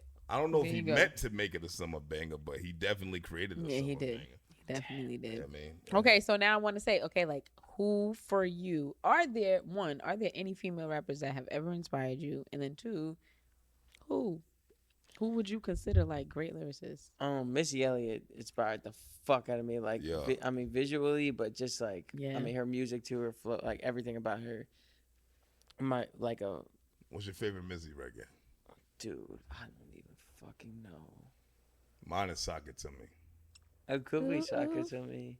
That's such a hard pick. Just also what she did, like her videos, her and like Busta videos, literally wrote the treatment to all of my music videos. Oh my god! Like, I can see that. Yeah, I can see that. The just the quirkiness. Yeah, just like not also Luda, like some of the old Luda videos. Yeah. I remember like we used to my dad son moments bonding wise were him just like downloading me like torrents. Like that's how that was his love language of downloading torrents of like music videos. I remember like the Get Back video when he had the big ass fist. You don't know me like that.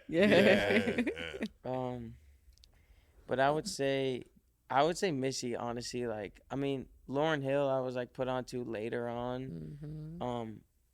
But I feel like Missy would like be one who like I probably wouldn't rap the same if it wasn't her. Yeah. Are there any like mainstream current rappers, female wise, that are like you feel like there's so many. I love like Rico Nasty. I love BK the Ruler. I love Lotto. I love who the fuck like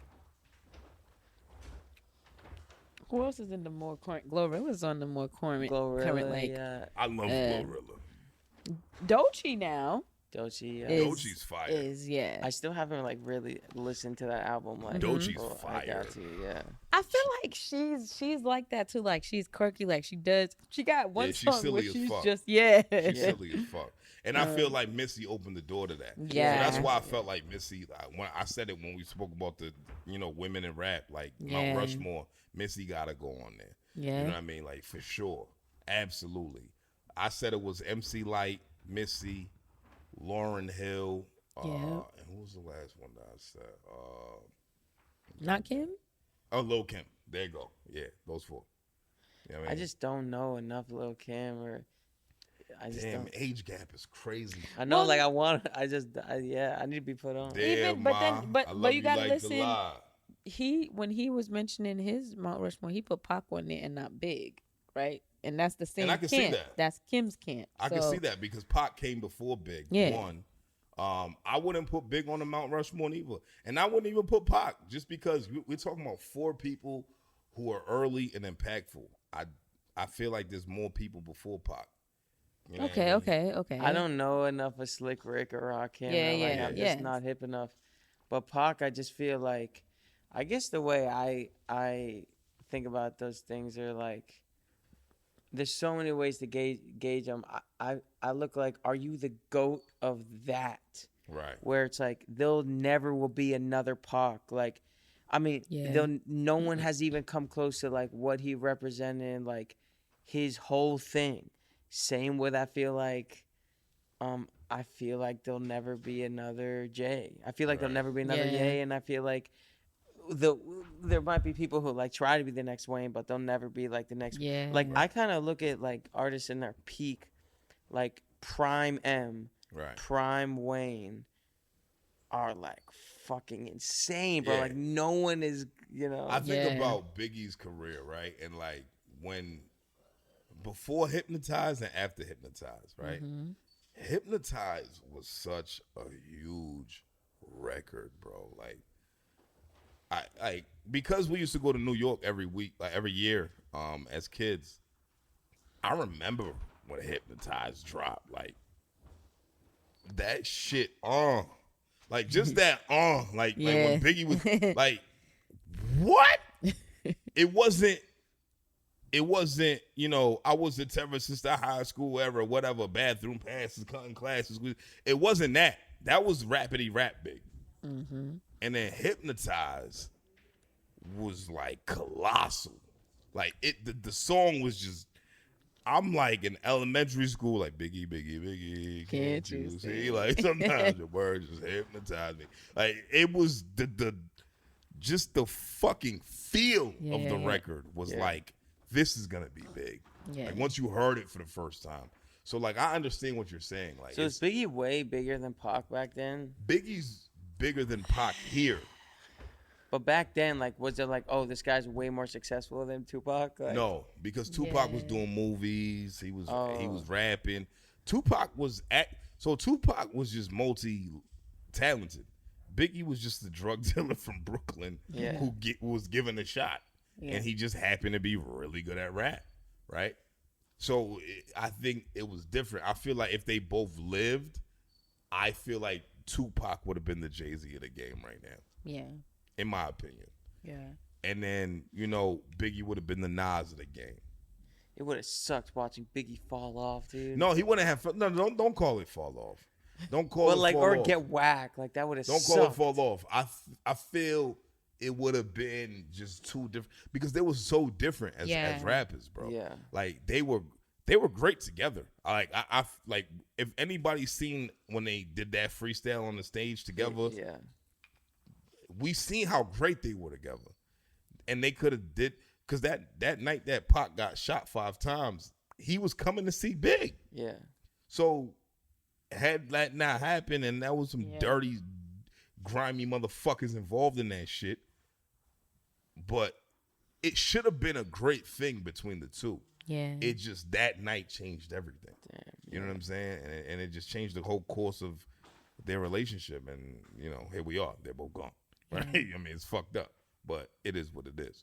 But isn't that crazy? Both 25, right? Younger than me. Young as shit. Biggie was 24 when he died.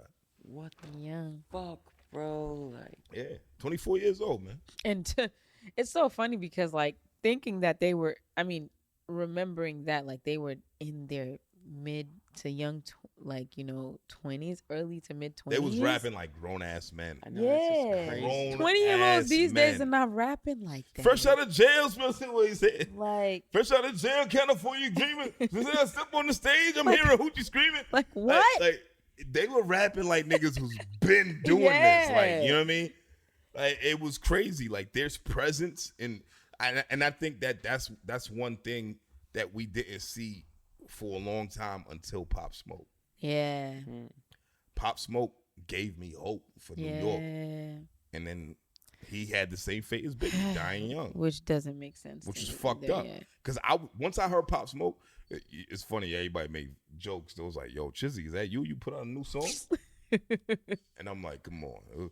But when I heard that baby, I was like, oh. I was like, just that word. Like the way he said it and like the way he came on that song. I was like, yo, this little nigga got it. Right? Baby, welcome to the party. Yeah. And I'm like, he sound like 50. He sound like Big. He sound like himself. Yeah. He sound like New York. Yeah. This is the rebirth of New York. Because they said New York rap was dead for a long time. Mm-hmm. We had a glimmer with Bobby Shmurda and Roddy Rebel, but they went to jail, whatever. And then Pop Smoke popped off. And I said, oh, yeah, we lit. New York rap is back. And then they did my man dirty. You know what I'm saying? I thought, but that being before your time and being way more mature than where you actually were, I haven't seen that because when I seen Bobby and Rowdy, they were still kids in my eyes. Yeah, I was like, yeah, these little niggas, they wildin'. Like they don't give a fuck about rap. They still want to sell drugs and fuck bitches and shoot people and all of that. Yeah. Now it's like the opposite. It's like older rappers who you're like, damn, they're that old. They sound like they're younger. Right. Yeah. There's like a ton Jim of people Jones. I wasn't even thinking of him. Jim Jones is 50, by the way. In case y'all didn't know, Jim Jones is 50 years old, right? And he's rapping like these New York young boys. That's what my man Fifth said. He's a 50-year-old YN, right? But that's that. Fuck all of that. I want to get back into Toke's story, right? Real quick, because we've been talking for a while. Now because we didn't really dive in on Sarah, right? Yeah. I want to talk about Sarah. How old was you at that time? Freshman. You was a freshman in high school. Freshman and sophomore, so 15 or 16. All right, so you wasn't even fucking yet. No, I was no. Right. Virgin. And so that really happened to you, right? Yeah. How did that end? Dude, it kind of like, when I made the song, it was like, I'm like, are people just going to be like left with like, that's how it ends? Because that's legit how it ended. I just kind of like took the L. It was right around the time things were working for me. So I left high school. And I just like hadn't seen her since Starbucks, you know. And like, what is there to do? Right. You know what I mean? I low key like forgot that even happened until like I don't know. I was thinking about like how I am in relationships now and how like it is hard for me to trust someone. Right. And like that was legit like my first experience with a girl who like liked me back. Right. And yeah, it just ended with, bro, I remember it so vividly. I was in the Spanish wing, and people keep coming up to me and they're saying, bro, I heard you. Like, what are people saying? And I'm like, at first, I'm just like, people talk, whatever. Y'all had a Spanish wing in your high school? Yeah, it was Spanish wing. So fucking crazy. Yeah. What is that? Yeah, it's a wing where they that to me, my nigga. It's the wing where they teach you Spanish. Oh, they teach you Spanish. He thought it was the wing where all the Spanish students was at. No. I thought you had a whole bunch of Eduardos and Enriques and shit. No, it was where all the Spanish rooms were, and I remember after like the fourth person or whatever, I don't even know. Those 8 people. Yeah, by the end of it. You see, so here's where I got it fucked up. because I thought you did hit that. Yeah, no. Right? So we said it when I was rating this shit. I said he probably was fucked up. The pussy was too good because it was his first experience type shit. See, that's how you know he didn't go back and do the research that I do. Yeah, you feel no, me? Because I knew. But I digress. There's levels to it. Proceed. Shut up, nigga. Land your plane. But, yeah, anyway. Proceed, my nigga. I went up to her in Spanish way, and I'm like, look, like, I keep hearing that, like, you're saying this shit. Like, do you have something to tell me? Like, what is, because I got head from her.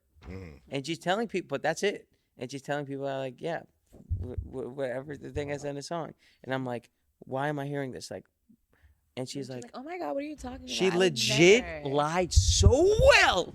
And that I walked away. I walked away and I was like, all of my friends are lying to me. Like, and for real. And just more people and more people kept coming up to me. And I'm like, okay, obviously she's the one. And like, yeah, you know, good actress. And she was an actress. Yeah. Like, how did you not, like, you went to her. What are you going to do? Her. He was trying to get some more head. But my thing is this, right? Like, no, I wasn't. You watched her perform before, right? What's Sarah doing now? She acting? Last time we seen her, she was at Starbucks. Maybe she was acting like she was working at Starbucks. Maybe she wasn't really. Was there any cameras around? Did you see the cameras? Maybe she wasn't really working. She might have been on set. That could have been a set. She was doing a good ass job though. But so I guess my thing is like that definitely left us kind of hanging because I'm like, well, what happened? Obviously, you know, you're flourishing now and everything like that. But at the time, it's like people believed her. Yeah. And nobody cared to say like, nah, I don't. What I think happened is like eventually it was just some high school shit, and if people remember that, they probably are like think back. That was probably bullshit because I was also at this time like super quiet, like no one knew me before I was like started to get like notoriety. Right. I was like a fucking. I wouldn't hurt a fly. I couldn't talk to girls. Like this was the first girl, like you know, so. And I don't even, you know, I don't know. I guess I don't know, but I assume if people look back at it, they just be like, it's probably just a bullshit high school. You know what's crazy about what you just said? Just the cultural differences, right? She gave you dome. This was like sophomore year, freshman year type shit. Yeah. Black girls wasn't sucking dick freshman year. Interesting. I'm just telling you that. I mean, like, they wasn't doing it. Well, so we had to go to the Sarahs. And the Marias, you know what I'm saying? I had a Shanice in fifth grade. You had a Shanice? He had a Shanice? In what grade? Let's go. In fifth grade. Fifth grade. She gave you dome in the fifth grade? Shanice? Maybe I'm confusing Emma. There's a Shanice. No, Shanice was my first kiss. Okay. All right. Emma was my first head. Who's Emma? You want to hear a crazy story? Let's go. I'm with it. Emma. What was Emma? What was Emma? Yeah. A white girl. Oh, okay. Emma could be anybody. Yeah, Emma was. Shanice definitely black. Shanice is black. Emma, they were friends. Yeah, okay. We got both of them, Ebony and Ivory. Let's go. Emma was older than me by some years. Okay. And was the first girl to be so kind to give me head. Hey, shout out to Emma. So and you know, this is young age head. What is young age head? It was garbage. Very teethy. Yeah, it was garbage. So whatever. Just keep that in mind. Keep that in the back of the mind. It was garbage, yeah. But is that everything? You know, it was the most I had. Yeah. So it was still At the time, great. it was lit, yeah. At the time, well, it hurt them kind of. But yes, like I was happy it happened. I was more happy with the fact it happened than happy with the feeling because it was pain. Yeah. So whatever. We it was cool. Was kind of left there. Years go by. You guys ever heard of Tits Tavern in the Square? Absolutely. So there was a tavern in the square in Salem. Okay. And we hear this story. This is, you know, maybe like 6 years later. Emma was at Tits, drinking underage, told to leave, drunk as fuck, won't leave. Cops come. They get in a fight. Female cop, her first day on the job, gets in a fight with Emma. Wow. Emma bites her ear off. Wow. Off. Maybe not the entire ear. I think like this, and goes to jail for like 5 years. Get the fuck And she out. recently got out. Get the fuck out. Do you remember the teeth from earlier? Yeah. The same teeth. I knew from the jump that these teeth were not to be trusted. Bit the top of a cop's ear off. And if you think I'm lying, you can look up the story. I don't want to give the last name, but Salam, Emma, you can do this. God damn it. Yeah. God bless you, Emma. And we love Emma, and people go through weird phases. Yeah. And I'm sure she's flourishing right now. And Let's hope. Yeah, and a sweet girl. Well, and she's still biting people. I haven't heard anything. She was young. She was underage. So we all go through Damn. things. My thing is like, how do you even get close enough to the cop to be able to bite her in her ear? Bells, you've been in enough fights where anything goes. Okay, whoa. What is happening? You could just. It is. I've never interesting bit that- anyone. Yeah, that's not even. And that's to not a really get after. Because the cop might have been whooping her ass. Maybe, but no, And then- no way, no. because it was a female cop on her first day. That don't mean that she don't know how to fight, bro. Maybe. She Yeah. was like, "Oh my God, what do I do in my ear? What do I That do?" mean that she don't know how to fight. She could just be a cop. You know what I mean? Type shit and whatever. And that was the most exciting shit of her career, probably. Probably the most traumatizing. I would have fucking hung the hat the first day. It's my first fucking day. I'm out. She's probably works a desk job now. Probably at Starbucks. All right, yo. So look, I want to talk about some serious shit. How the fuck did we even get to it? I don't remember. On I'm Not Supposed to Be Here, you did say some shit about get in touch as a kid or and things of that nature, right? Yeah. Walk me through that experience. Well, damn. Like as far as Walk like me through I it? don't want specifics. Yeah, go ahead. Right? Go ahead. I'm just saying, like, how did you, for one, deal with it, and two, when did you realize that the shit was completely out of pocket? Right. Was it at the moment or was it later? Well, to be clear, like obviously, like a lot of people are like talking about this song.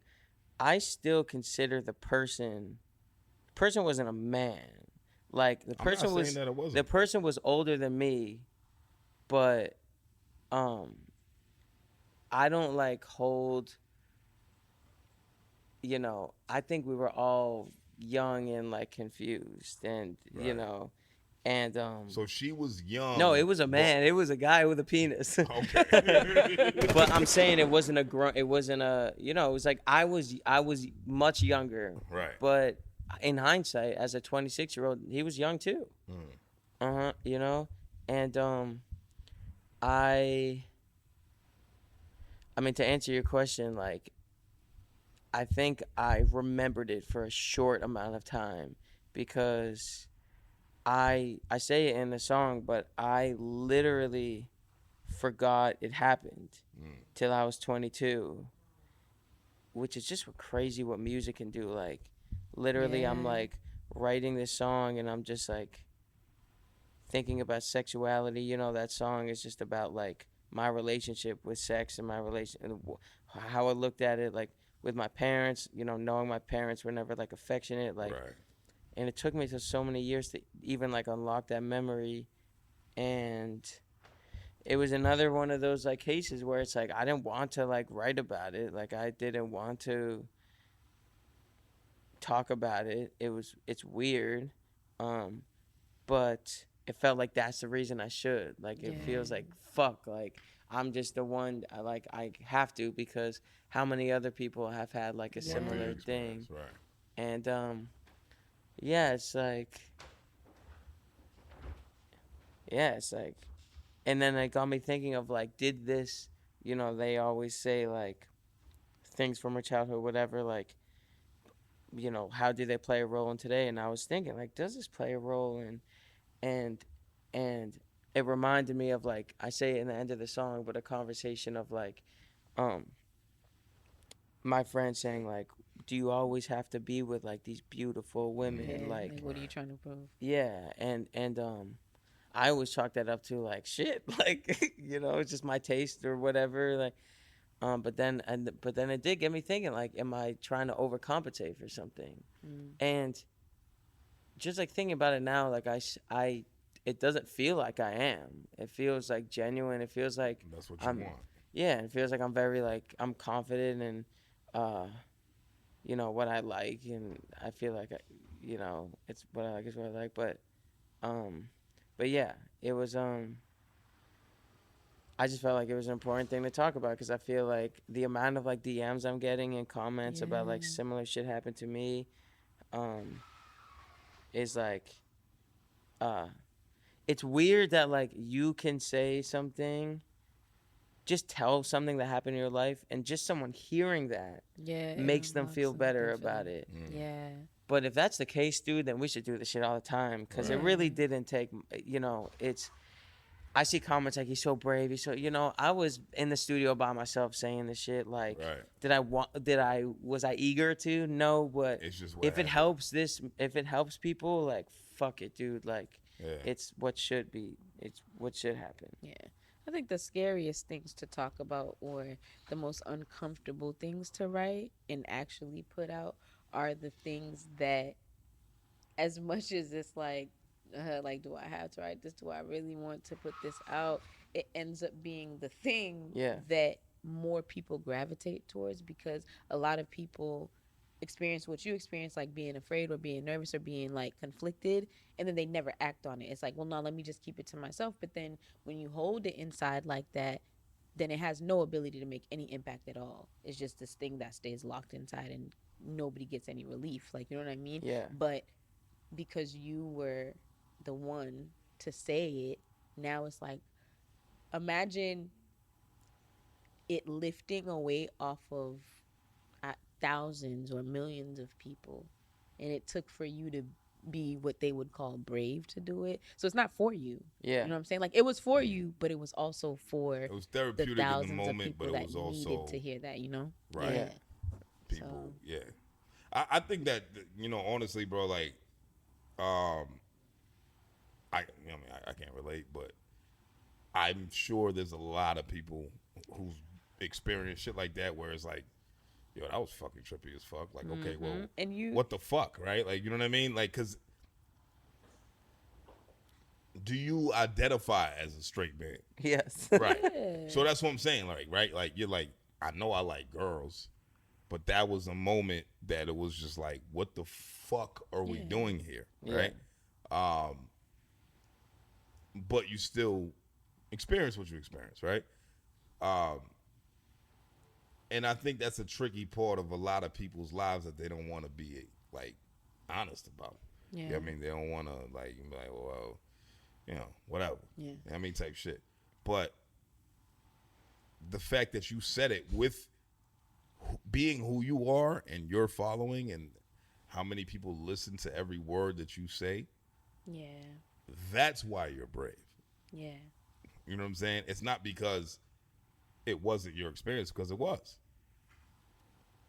That's why people will call you or hit you up or DM you or whatever and be like, yo, you're so brave for saying that, because you could have never said that. We would have never fucking known that you went through it. You know what I mean? Yeah. And it's not that you're acting on it like that's your life or whatever the case may be, because if it was, it was. You know what I mean? But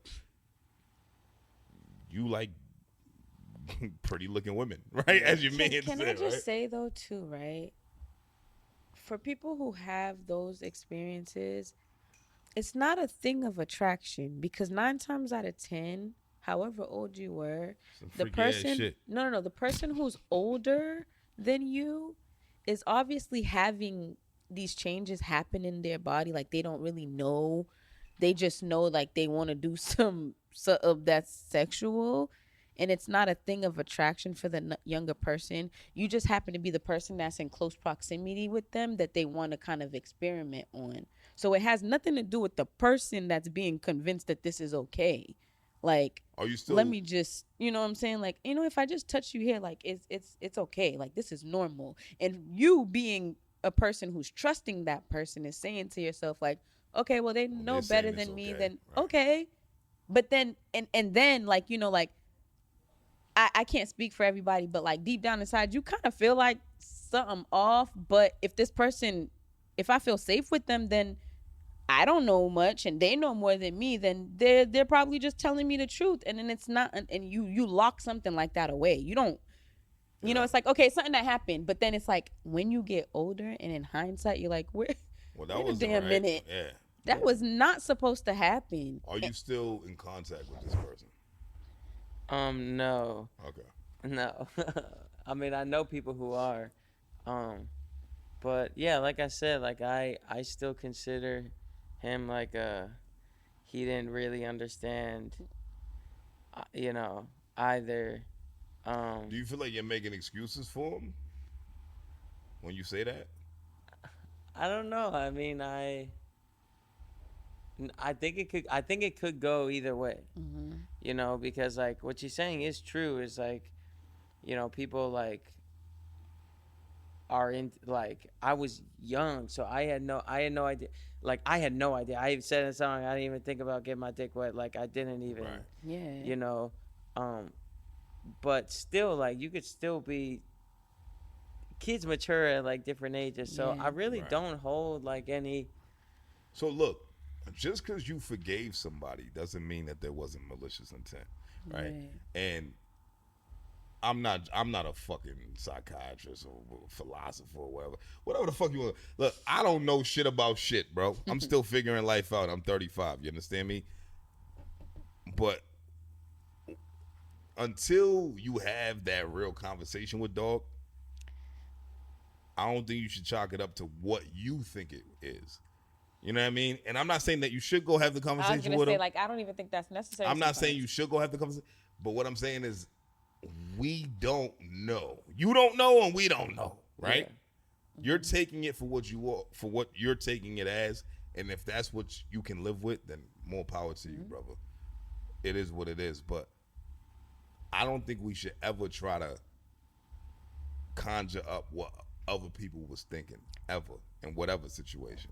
I mean, like, it was what it was. No, and not it was what it was, but like we won't know. I love your angle as far as like, yeah, he was young too and he was figuring it out. Cool, but he was also older than you. Yeah. That's all I'm saying. And I will say, like, in these kinds of situations, even if you wanted to have the conversation with that person about anything, 9 times out of 10 they act like they don't even remember it happened. Like, what are you talking about? Number one. And then 2, it's like you kind of are trying to like figure out, well, why would they do that? Like, you know what I'm saying? And then you just try to start taking like all these things into account. Like, okay, well, you were only like, you know, 4 or 5 years older than me, 5 years older than me, 6 years older than me, whatever. And maybe like, you know, at that point you were just trying to figure out some stuff, and you didn't want to go to nobody that was your age, so you just tried to pick somebody who was a little bit more vulnerable, young, impressionable, and, you know, and then boom, it happens and you forget about it. Like, and that to other people who may not have had that experience, it sounds like you're making excuses or you're trying to like appeal to some like better judgment type of thing, but that might be the truth. Yeah. I'm not taking nothing away from what you're saying. That might really be exactly what you're conjuring it up to. I'm just saying that it might be a different lens here that we can look at it. That's all I'm saying. What's crazy is that there was one other person in this room who ended up becoming this sounds like a lie, but it's not. Who ended up becoming like severely schizophrenic, like literally lost his mind. Oh shit. And he wasn't like a part of it, but he was in the room. And he was like the same age as this other kid. Right. And he was like, you know, friends of friends, whatever. And one of my closest friends is still like one of the only people who still talks to this kid after he's been schizophrenic. It's very obviously hard to be friends with someone who like thinks crazy shit. Yeah. He like can't be by himself type shit. But a few years ago, or maybe like 4 years ago, my friend came to me and said he was talking to this kid that was like schizophrenic. And he was like, he told him like this whole story. And then my friend was like, yeah, you were saying all this shit, like this happened. And I was just like, that motherfucker's schizophrenic.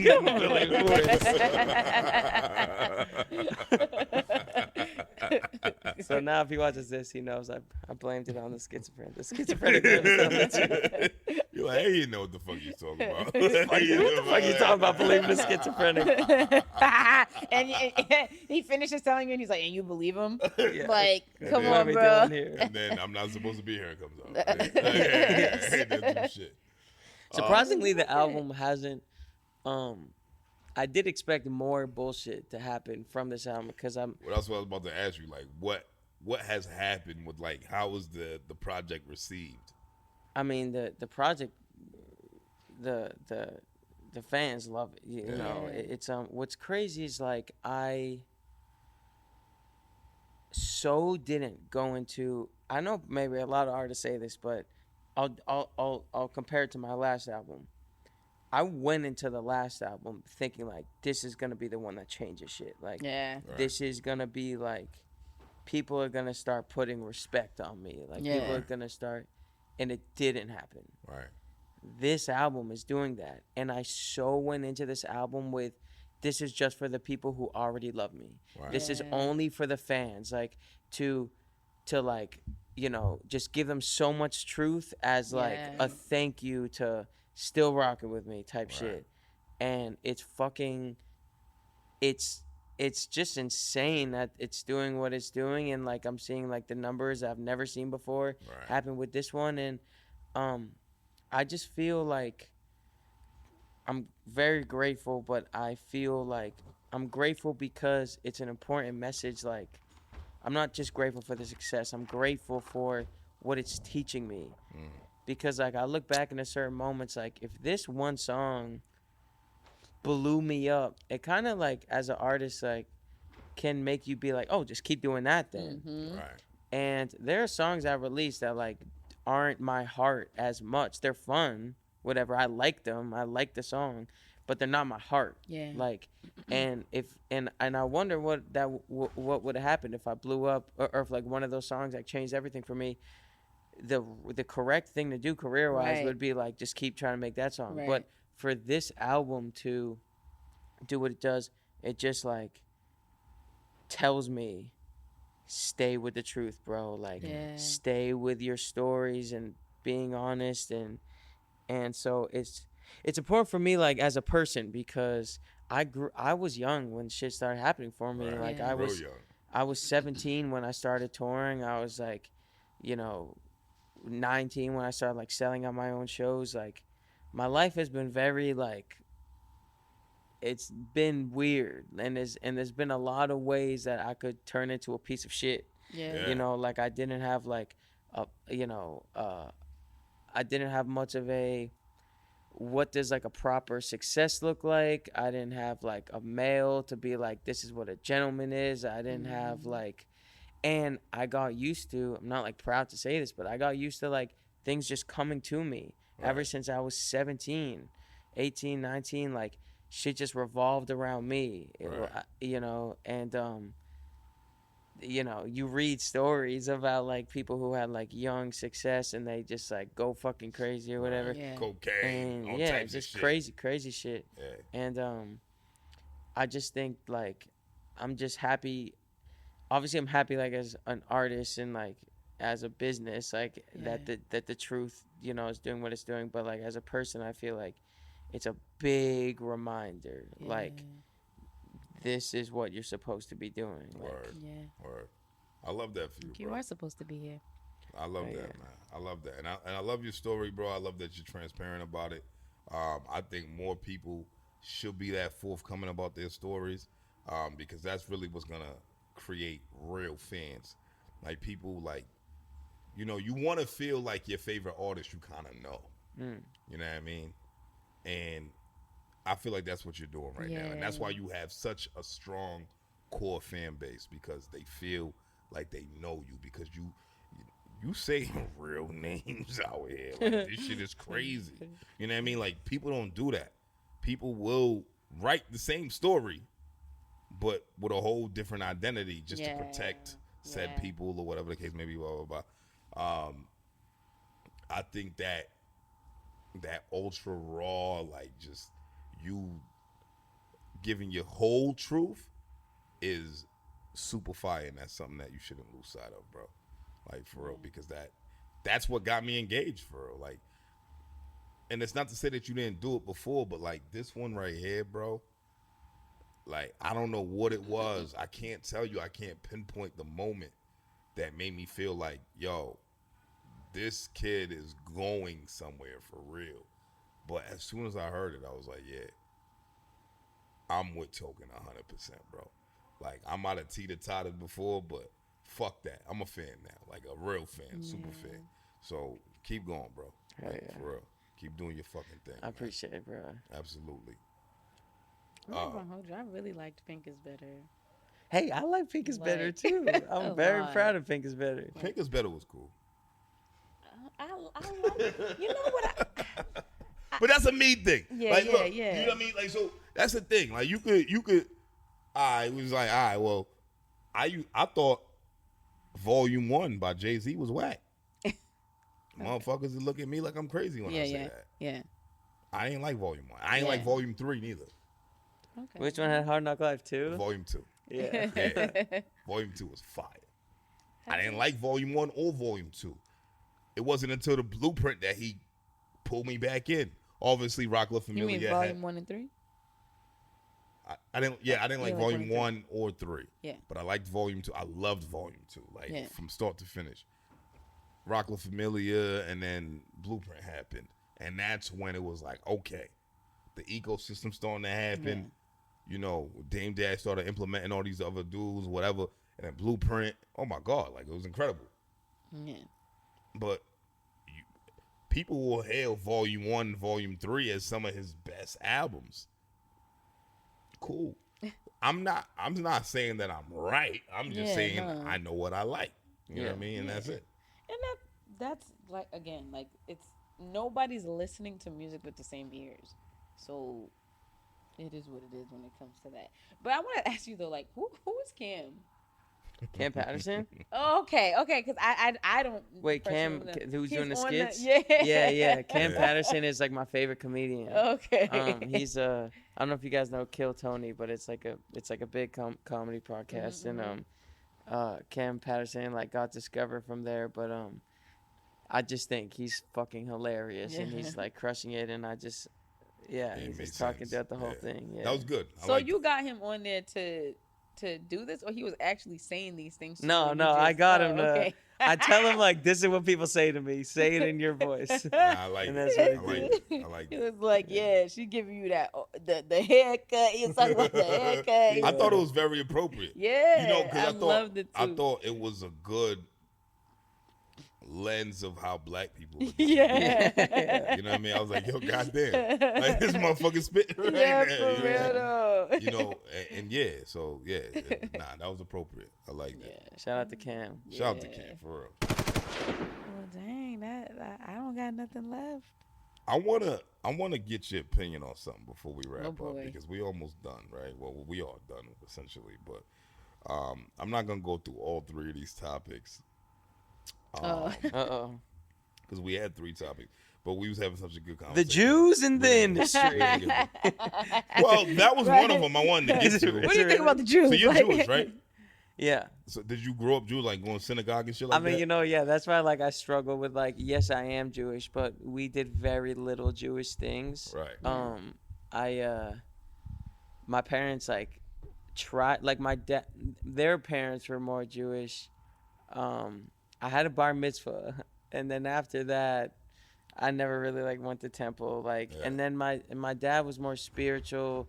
My mom, I think they appreciate the cultural like aspect of the family aspect of it, right. like the getting together and but when it comes to like, we didn't really grow up looking like some Jewish. You see, so here's the thing about Jewish people with me. Like, Jewish people to me was white people, right? Growing up, like I ain't know the difference. Like, what the fuck are you talking about? You're Jewish. Like, you look just like fucking John that lived next door. Like, you know what I mean? Like, I don't, whatever. And it wasn't John. I only had one white person on my street growing up, right? But what I'm saying is, I don't understand that culture, right? But with Jews being very popular right now with Israel and things of that nature, like, do you ever have people ask you questions about shit like that? Like, how do you feel about what's going on in the Middle East? I mean, bro, I not really, because like I'm pretty ignorant, bro. Like I said, like I wish I knew more, and I wish I was like more educated in it. And I think like when you say like like a Jewish person, just like a white person, like it's hard for me to speak on it because I don't think I'm like a good testament to like, but it's like I celebrated this past Easter with like a Greek family. Yeah.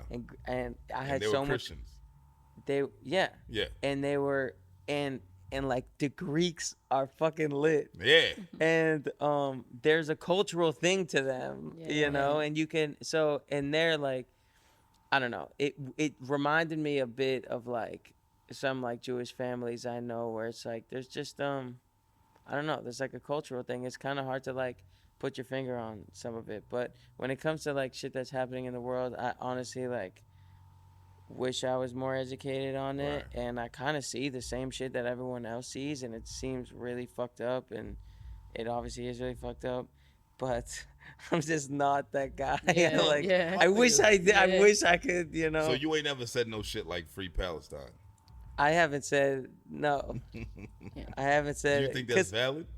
I don't know, bro. Like you know, from what I see, like I see people. Yeah, I mean, of course I see the same shit as like everyone else sees, and I don't think anyone should die who doesn't deserve to die. Right, And I'm not saying this as like I should be more educated. Like I should be, you know, I have family in Israel too. Right. You know. That's crazy. And, you see? Yeah. And a lot of my family who lives in Israel, you know, hates the Israel government. Actually, they all do. They hate what's happening. Like they don't. I think in like it's difficult for me to speak on it because I do feel like uneducated. But I think what people. So don't say too much. Yeah, but no, but what I feel like people uninformed take. Right. I feel like where people aren't separating Jews and like the government of Israel. Well, but it's hard to.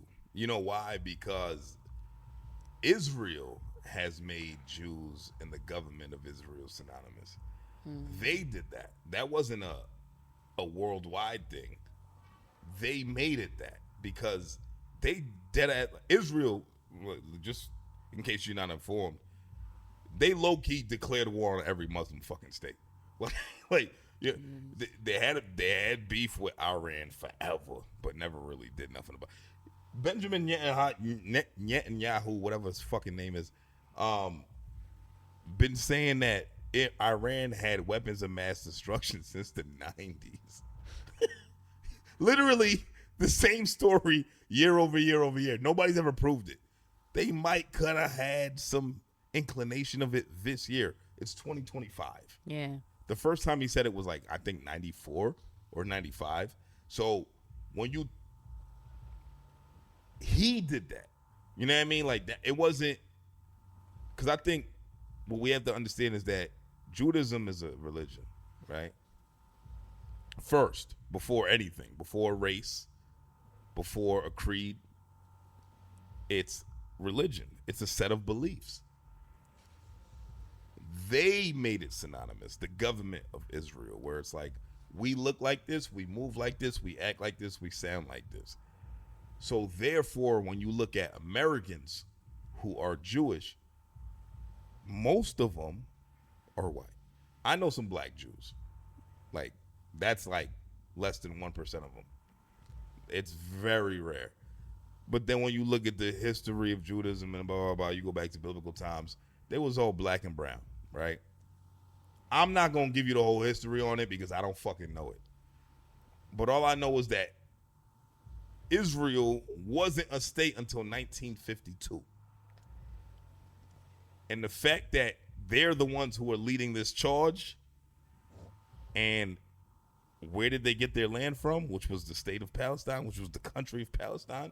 And now they're kicking them out, and all Palestine is left to is the Gaza Strip. There's an issue going on here.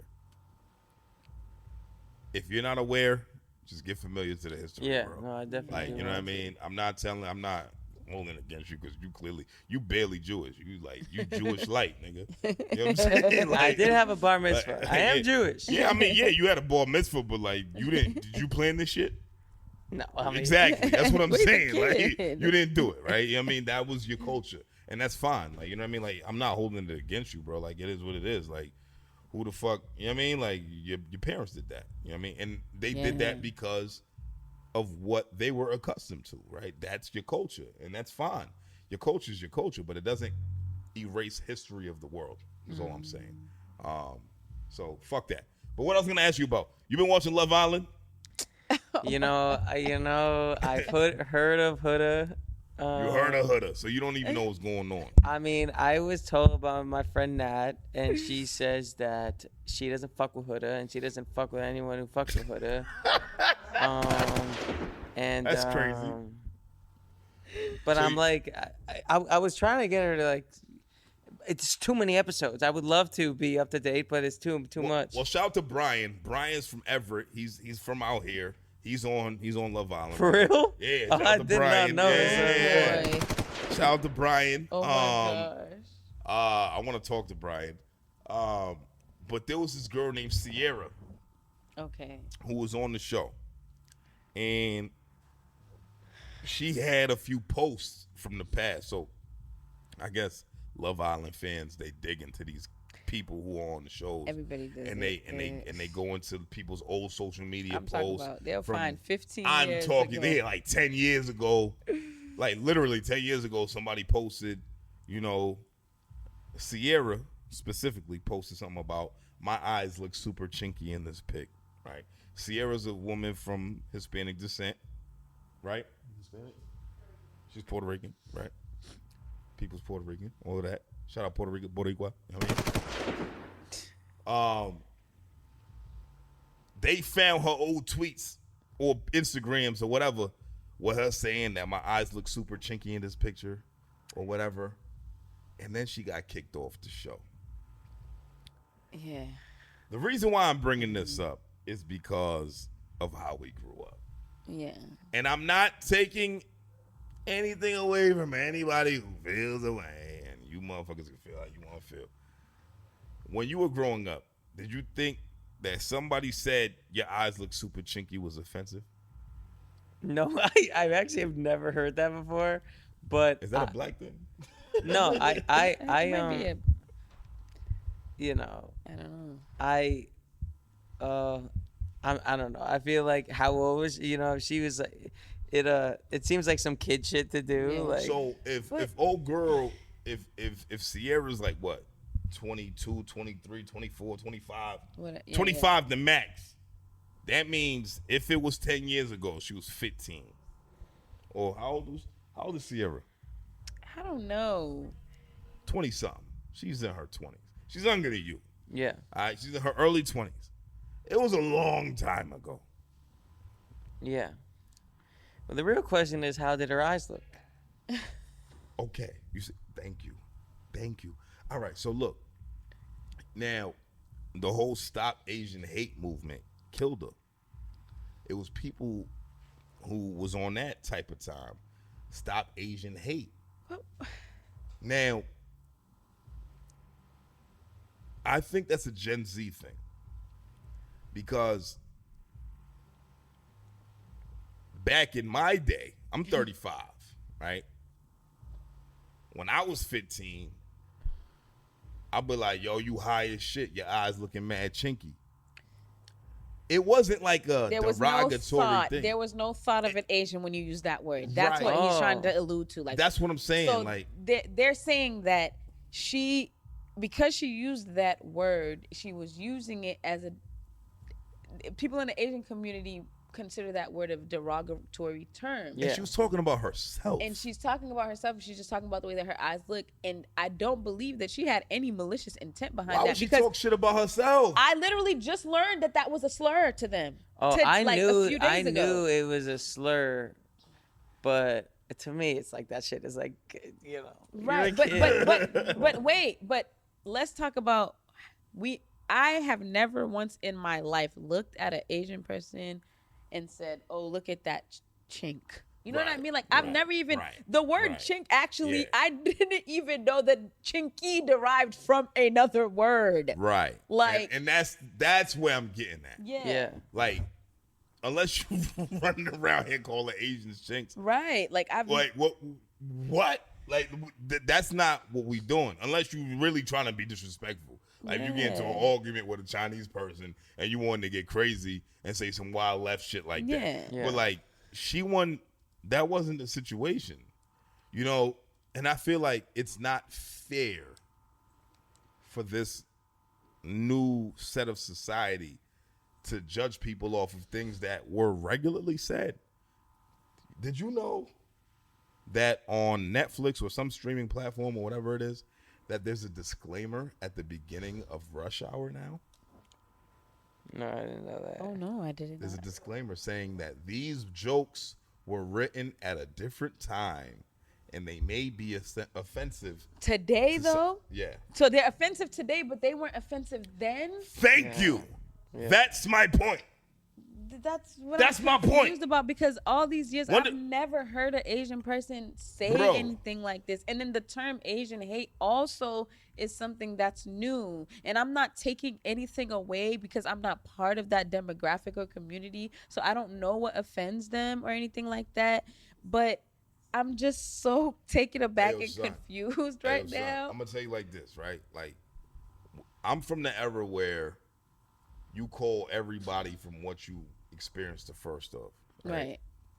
There's a scene in Rush Hour where Chris Tucker's going down the stairwell. This is an old Asian young lady, and she says, "Move aside, Kobe." Right? Right, to Chris Tucker, because he's just a tall black man. Yeah. Nobody blinked an eye about that, right? Like nobody cared. Like, move aside, Kobe. Why is he Kobe? Yeah. He's just a tall black man. Right. We didn't give a fuck. We thought that shit was funny. Right. Yeah, we all look alike. Whatever. Yeah. And then you take things like that and then you make it an issue. So my question to you is, do you feel society now is a little too nitpicky and soft about how they look at things socially? I think it's like bouncing. I think it was, and I think it's low-key like bouncing back now. I feel like that is weird, and it seems like blown out of proportion. Like, and it seems like the show probably like did that to like just save their ass, and it's not like people. Yeah. I guess when it comes to those things, I wonder like, is anyone actually offended, or are we just pretending that like other people are offended? Right. And I feel like realistically, like no one was probably really hurt by that like tweet or whatever. And I do have like hopes that, I mean, it's not even hopes. Like I see it. Like there was a few years there that was really crazy and everything was like, people were getting canceled left and right. But I feel like that shit is so dead for the most part that it's like now people are like getting notoriety just because they go crazy the opposite direction and like go fucking the opposite way and like I don't know. I think like most people would agree with you guys. Like what's tough is that like it's tough that the loudest people are people who disagree. Right. But most people are probably like, come on, bro. Come on, and then it's and then it's even now like us talking about it, it's like we got to give disclaimers like, no, we're not saying that y'all not valid or your feelings are not valid or whatever the case may be, but it's like it's exhausting that everybody wants to be outraged about something, bro. Selective and it's outrage. Like, why? What is like? I have never. Okay, this is me talking from a personal experience. See, disclaimer. I literally have never heard nobody use that word in my everyday life ever at all. I've never heard anyone called a chink ever. Like I said before, I thought chinky was just meant small. Like I don't know. I've heard the term used derogatory. In real life, like somebody you're walking by and you just hear somebody say like, I'm in the car business. Film. I've worked with a lot of old-time white guys. Okay. Who would like old-time white guys. Old-time white guys. Like you know what I'm saying? Like you talking about dudes that when I was in my 20s, they was like 50, 60 years old. Yeah. That's regular to them. Yeah. You know what I mean? They probably called me nigga behind my back. Right. They're like, yo, I love that nigga. Like, you know what I'm saying? But like, that was their time. Yeah. You know what I mean? Because everybody had a label at that time. Yeah. You know what I mean? Like Charlie, he's a good nigga. Yeah. It's fucked up. Yeah. But that was their time. You Yeah. understand? So I understand things are generational. Yeah. You know what I mean? So like, I'm not like tripping. I learned how to sell cars off an old school white dude. Yeah. And he was probably one of the best salespeople I ever fucking met in my life. This motherfucker never had to stand up to sell a car. People would literally come in to see him. He had appointments on appointments. He never had to stand. Like, I'd never seen him stand up to sell a car. Okay? You understand what I'm saying? Motherfuckers would come in and see him, and that was it. Yeah. I was like, I'm trying to get like this nigga. Yeah. I'm trying to get, you know what I'm saying? Yeah. I'm trying to get bread. So me in my first sales position, I'm like, whatever you say, bro. Whatever. He might have called me a nigga behind closed doors. I don't know. Right. But would I hold it against him? No, because let's talk about the generation that he was built, like born in and raised in, right? Yeah. Does that mean that he hated me? No, that was what black people were called to him and his culture at that time. Is it right? No. Is it fucked up? Yes. But is it what it is? Yes. Yeah. That's all I'm saying. Like, you know what I'm saying? Like, we need to call shit for what the fuck it is. Yeah. I call white people Saxons. Is it wrong? No. Anglo-Saxon is very right. Yeah. It's actually very fucking right. It's actually very politically correct. Yeah. If we looking at the fucking term Anglo-Saxon. Motherfuckers get mad about that. Oh, why are you calling us Saxon? Right. Thinking that's what the fuck you are. Yeah. I didn't make the term. Latin did. Yeah. Shit. Latin is an old-ass language. I think the thing that like might bother people sometimes when things like this happen is like in response to whatever happened with Sierra, there are then those people who are being hateful towards her who are outraged about them considering what she said to be hateful. So I'm trying to understand where the logic is here, right? Like, if you think that she was being hateful or you want her removed from this show because she said something that people find offensive, but then in turn, your response to her offense is to offend her even more. Like, the girl is getting all kinds of threats that are unwarranted. Yeah. So my thing is, like, if you're going to be mad about something, if you're going to be outraged about something, then be outraged about everything. Your feelings are not the only ones that are valid. Yeah. And I think a lot of the times, like, when I see things like that and I think about it, I'm like, well, dang, that's just like us. When there are groups of black people that are certain black people who find the N-word offensive and they don't want to use it and they think that all black people should stop using it and blah, blah. And then there's people that be like, oh, well, they're crying. Like, why are you guys crying about being called the N-word? The word's been here forever. Get over it. You know when it's being used offensively. Right. You know when it's used offensively. I had a client in my office one time. He was Asian. And he wasn't supposed to be there.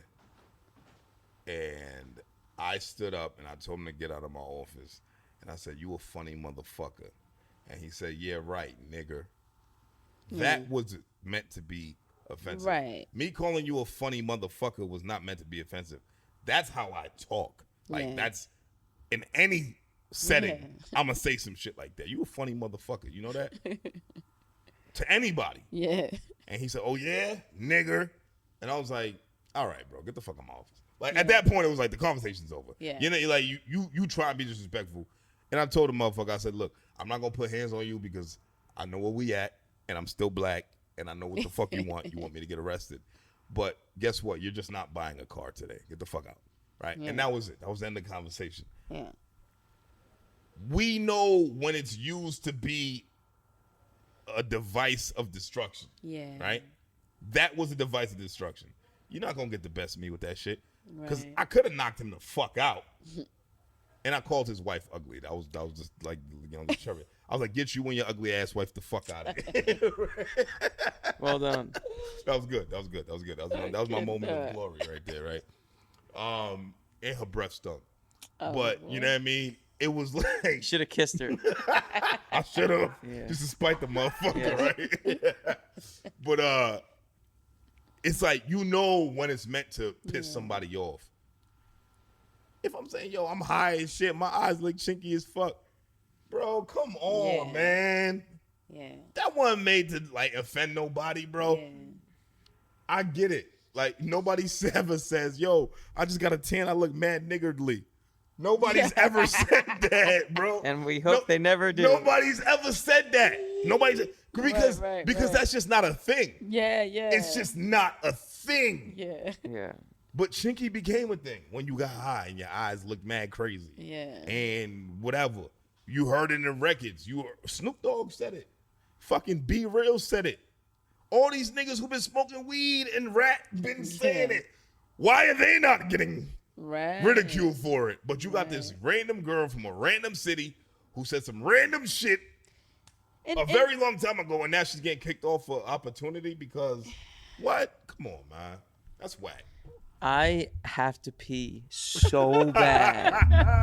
And on that note, you know what? thank you for tuning in. Let's wrap this up. That's our time. Let's wrap this up. Like so bad to the point that like, I don't want to be, it's gonna come out. You know what, Token? You see his legs are together, boy. If you don't go to the bathroom. We just been going on and on, man. But look, CWTFB Radio, come on. Powered by the Vote Podcast Network. We in the Media Lab at the Sound Lab. I'm Charlie MaSheen alongside my Choco Bliss, Honey Kiss, Never Miss, my good sis, Big Bell from a big block. We have my man Token in the building. Make some noise for my man Token. Come on. Come on. Thank you, brother. Like, this was a good conversation. Hell yeah. I love that we could dive into your music and dive into some bullshit. This was good. This was real introspective, bro. This was real, like, just transparent. And I appreciate you for being here, man. Thank you for having me, guys. Absolutely, Appreciate bro. it. We're going to take a piss, bro. Go. We out of here. So much. Episode 273, man. We out of here.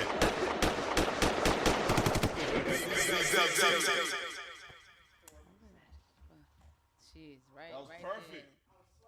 Yeah. I'ma put you on, nephew. I don't. Welcome to McDonald's. Can I take your order? Miss, I've been hitting up McDonald's for years. Now it's back. We need snack wraps. What's a snack wrap? It's the return of something great. Snack wrap is back.